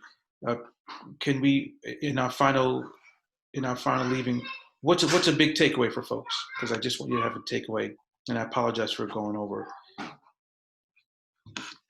And I'll turn it over to Steve. What's a takeaway for the good of the order? Yeah, so put your takeaway in the chat. And we thank you for being with us today and staying even just a little bit extra. I imagine that will be a theme tomorrow as well. So please adjust your schedules accordingly if you can. But we do appreciate you being with us today. This begins a conversation, and that's what's most important. And tomorrow we're going to have some individual conversations and again some group conversations. But nothing can. So one of the things that I take away from this is, we talk about the system and we talk about what's happening in the United States and all these different things. And I think Sanjeev even hinted at it, but it's such a big deal, right? It's so big that how do we even start to wrap our heads around it, right? And I think the answer to that is we control what we can control, right? And we can control our school, we can control our culture, and we can control how we interact with each other, right? And hopefully we can use that to serve as an example for others. But we're not going to be able to control all of society, right? But we can make this environment the way we want. And so that's what I want to work toward. And I hope you guys can put your thoughts in the chat. And Dean Wusu, do you want to give the final word? Yes, I really do want to join my colleague to thank everybody for this first session. And it's past time, and yet we have majority of people still online. I just wanted to emphasize one key point, and that is what we're trying to do is bigger than all of us. And what we're trying to do is to give you a tool, a framework to really begin to break down this big elephant in the room. These 5 elements or dimensions of the cultural competence is the beginning to help you frame your questions and your answers, to help you answer or ask questions in wherever you find yourself, in the department, in the classroom, your own personal self. They are very, very powerful too. And Michael has just added another very powerful tool. Those 9 or so questions, if you can just use them and the framework that we are sharing with you, it will help you to develop this cultural competence. At the beginning, I talked about the result of cultural competence, which Michael framed into practice. So please, we just want you to use the tool, ask us questions privately or any challenges that you have. We'll be very, very happy to answer them. And if we can't, we'll get you an expert to answer the question. Again, thank you so very much. We look forward to seeing you all tomorrow. And Michael, thank you so much. Michael, thank you very much. I will tell you something, Michael, behind the scene, if you're still online, that will shock you, will surprise you. But thank you, everybody. Thank you, students. Thank you, my colleagues. Thank you, Susan, for a great job. You've done a wonderful job under very, very challenging circumstances. So we remain adjourned until tomorrow, starting at 9 o'clock. And thank you, Steve, for a wonderful job in moderating a very difficult discussion. Thank you. Thank you, everybody. Thank you all.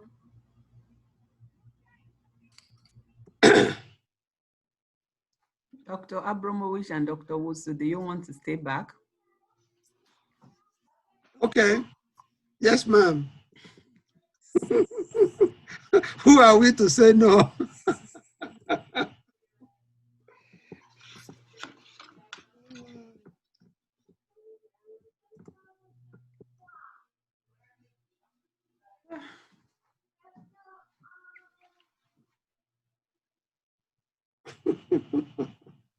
See you, everybody. Okay, we still have. Mark was the first one here, and he's the last one to leave. All right, Michael, we'll see you tomorrow. Yep, we'll see you all tomorrow. Okay, thank Thank you. you. Have a good day. See ya. Hey, Mark and David, thank you so much. Yeah, you're welcome. We loved it. It was great. It was This great. is the first time I've seen somebody with a tie for the last 5 months. Thank you so much. Yeah, there it is. I know. Thank you.